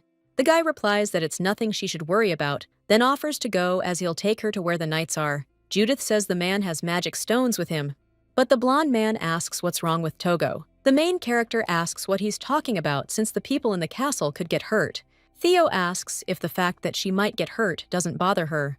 And does the lady really not understand at all how dangerous the steps she is now taking are, and also how it was possible to follow that suspicious man without any protection? Judith replies that she is fine because she has the ability to absorb mana, to which the guy replies that he knows, and there is nothing that he does not know about her.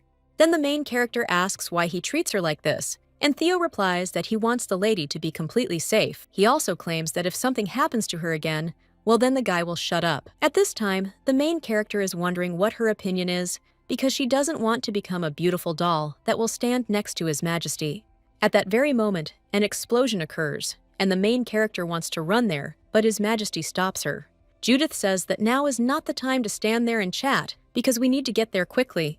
The guy then bites his kupa, but then lifts the lady into his arms and says that he thinks it will be faster that way. He also tells the girl to hold on to him tightly because it is much safer. Judith agrees and hugs him. The stranger, meanwhile, looks at the damage and wonders why there aren't more explosions. After all, he hid the magic stones everywhere, but at that very moment, someone came up behind him and claimed that they had all been destroyed. But he was very brave to decide to organize something like this in the imperial palace. The blonde claims that if he tells who is behind him, his life will be spared. This man claims that he is immensely glad that the emperor himself came for his soul. Well then, he opens the cloak in which many magical stones are hidden and asks if he really thinks that his reign will be eternal. The main character wonders if these are magic stones and if he is going to cause an explosion, after which the girl tells His Majesty that it is dangerous. But at that very moment, the guy makes a dash towards this man and then cuts him down completely. Judith immediately falls to her knees in excitement. The knights quickly approach, and one of them cries out that the explosion occurred in this direction. His Majesty, meanwhile, turns to Judith. He asks if she's okay, and if everything's okay, but when the guy offers her a handful of red liquid, the girl just closes her eyes. Then the lady realizes what she has done, and immediately opens them and addresses His Majesty. But at that very moment, someone else turns to the lady and asks if she is okay. It turns out that they are members of her family, and the lady claims that she is fine because His Majesty protected her. At this time, the blonde just heads towards the knights and tells them to find the remaining intruders. Judith realizes he was taller just a moment ago, but she wonders why she now feels such a huge gap between them. After inspecting the damage, it was discovered the blast zone was small, and fortunately, there were no casualties. At this time, the blonde turns to Kiran and asks how things are with the flower seller who brought the magic stones, to which the guy replies that his innocence was confirmed, and he thinks that he was bait to attract the attention of the guards. The emperor asks if they have captured all the henchmen, to which he replies that they are now trying to find out who is behind all this. The blonde man says that this is good and orders Sir Kiran to supervise the knight's work, to which he agrees and then leaves. Theo claims that they will postpone the engagement ceremony to another day, and the main game does not care what he is talking about. The blonde man claims that if Judith follows the current schedule, it will become too much of a burden for her, and he thinks that it would be better to go home today and rest. Well, then the main character gets up and says that she is completely fine and not hurt at all.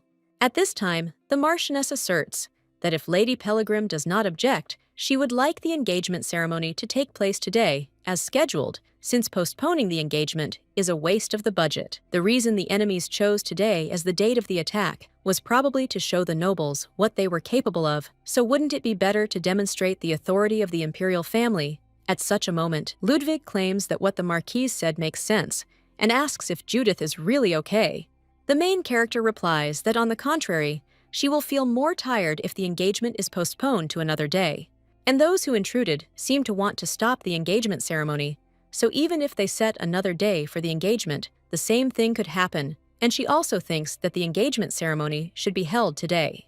The lady's brother says that if she's already decided, so be it. The main character turns to His Majesty, and she looks at him disparagingly, after which the guy says fine, and suggests they go ahead with the engagement ceremony as scheduled.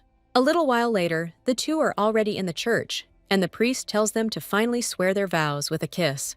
The main character's relatives are only enraged by this, and the girl understands that these two must under no circumstances destroy the imperial palace's property. It's a good thing Kiran went on patrol after all. After which, the blonde pulls the lady towards him, and the main character asks what happened, and maybe something's bothering him. The guy replies that it's nothing of the sort, and that the lady is simply too beautiful. The guy kisses her on the forehead, and the priest announces the end of the engagement and congratulates the two. At this time, the main character is thinking about what just happened, and she has the feeling that he is keeping silent about something. A few hours later, they are already heading to the banquet hall to celebrate their engagement. The eldest son of the Marquis of Astan, named Caleb Astan, says that this girl is so proud to have become the emperor's bride. He also turns to his friend and asks if he is not curious how she managed to seduce the emperor. After all, there are rumors that she seduced the emperor with her body, and perhaps this lady is much more vulgar than it seems at first glance. The brunette then turns to Caleb and claims that he better watch his language, because if someone hears, they will be in big trouble. But at that very moment, the two see the Duke standing before them. Caleb realizes he's in trouble and wonders how much he's heard. But nevertheless, there are a lot of eyes there, and therefore he will not be able to do anything to him, and the blonde claims that it is a great honor for him to meet the man who will become the national leader in the future. But at that very moment, the guy gets punched in the face, causing him to fall to the floor. Meanwhile, the brunette supports his colleague and apologizes to his lordship, as his friend had been drinking heavily and wasn't aware of his actions. The Duke asks if the boy thinks that alcohol is an indulgence that washes away all sins. Well, the blonde at that very moment gets up from his seat and screams, "How dare the Duke!" after which he is about to hit him. But the man merely pushes the boy away with his foot, causing him to fall to the floor. The young man's father is shocked by this, after which he approaches the guy and asks what's going on. He also turns to Joseph and asks what he did to his son. But the Duke replies that the Marquis should have raised his child better, so that nothing like this would happen, and it seems that his son is not able to watch his language when he sings. The man also claims they're celebrating his precious daughter's engagement, so he should take that creature and get the hell out of there. The Marquis then flies into a rage and declares he'll never forgive him. A little while later, he comes out with his son. The main character turns around and thinks what it is, because some strange noise is coming from that side. Judith also turns to her father and asks if something has happened, but the man replies that nothing special has happened and she needn't pay attention. More importantly, she looks very tired, so he asks if she wants to rest. The main character asks how the celebration will go without her, and the man replies that everything is fine since the banquet is already drawing to a close, and especially since His Majesty is there, even if she's not there. Judith realizes that, frankly, she's a little tired after what happened that afternoon. After which, the lady even asks her father to tell His Majesty that she'll rest a bit in an empty room, and he agrees.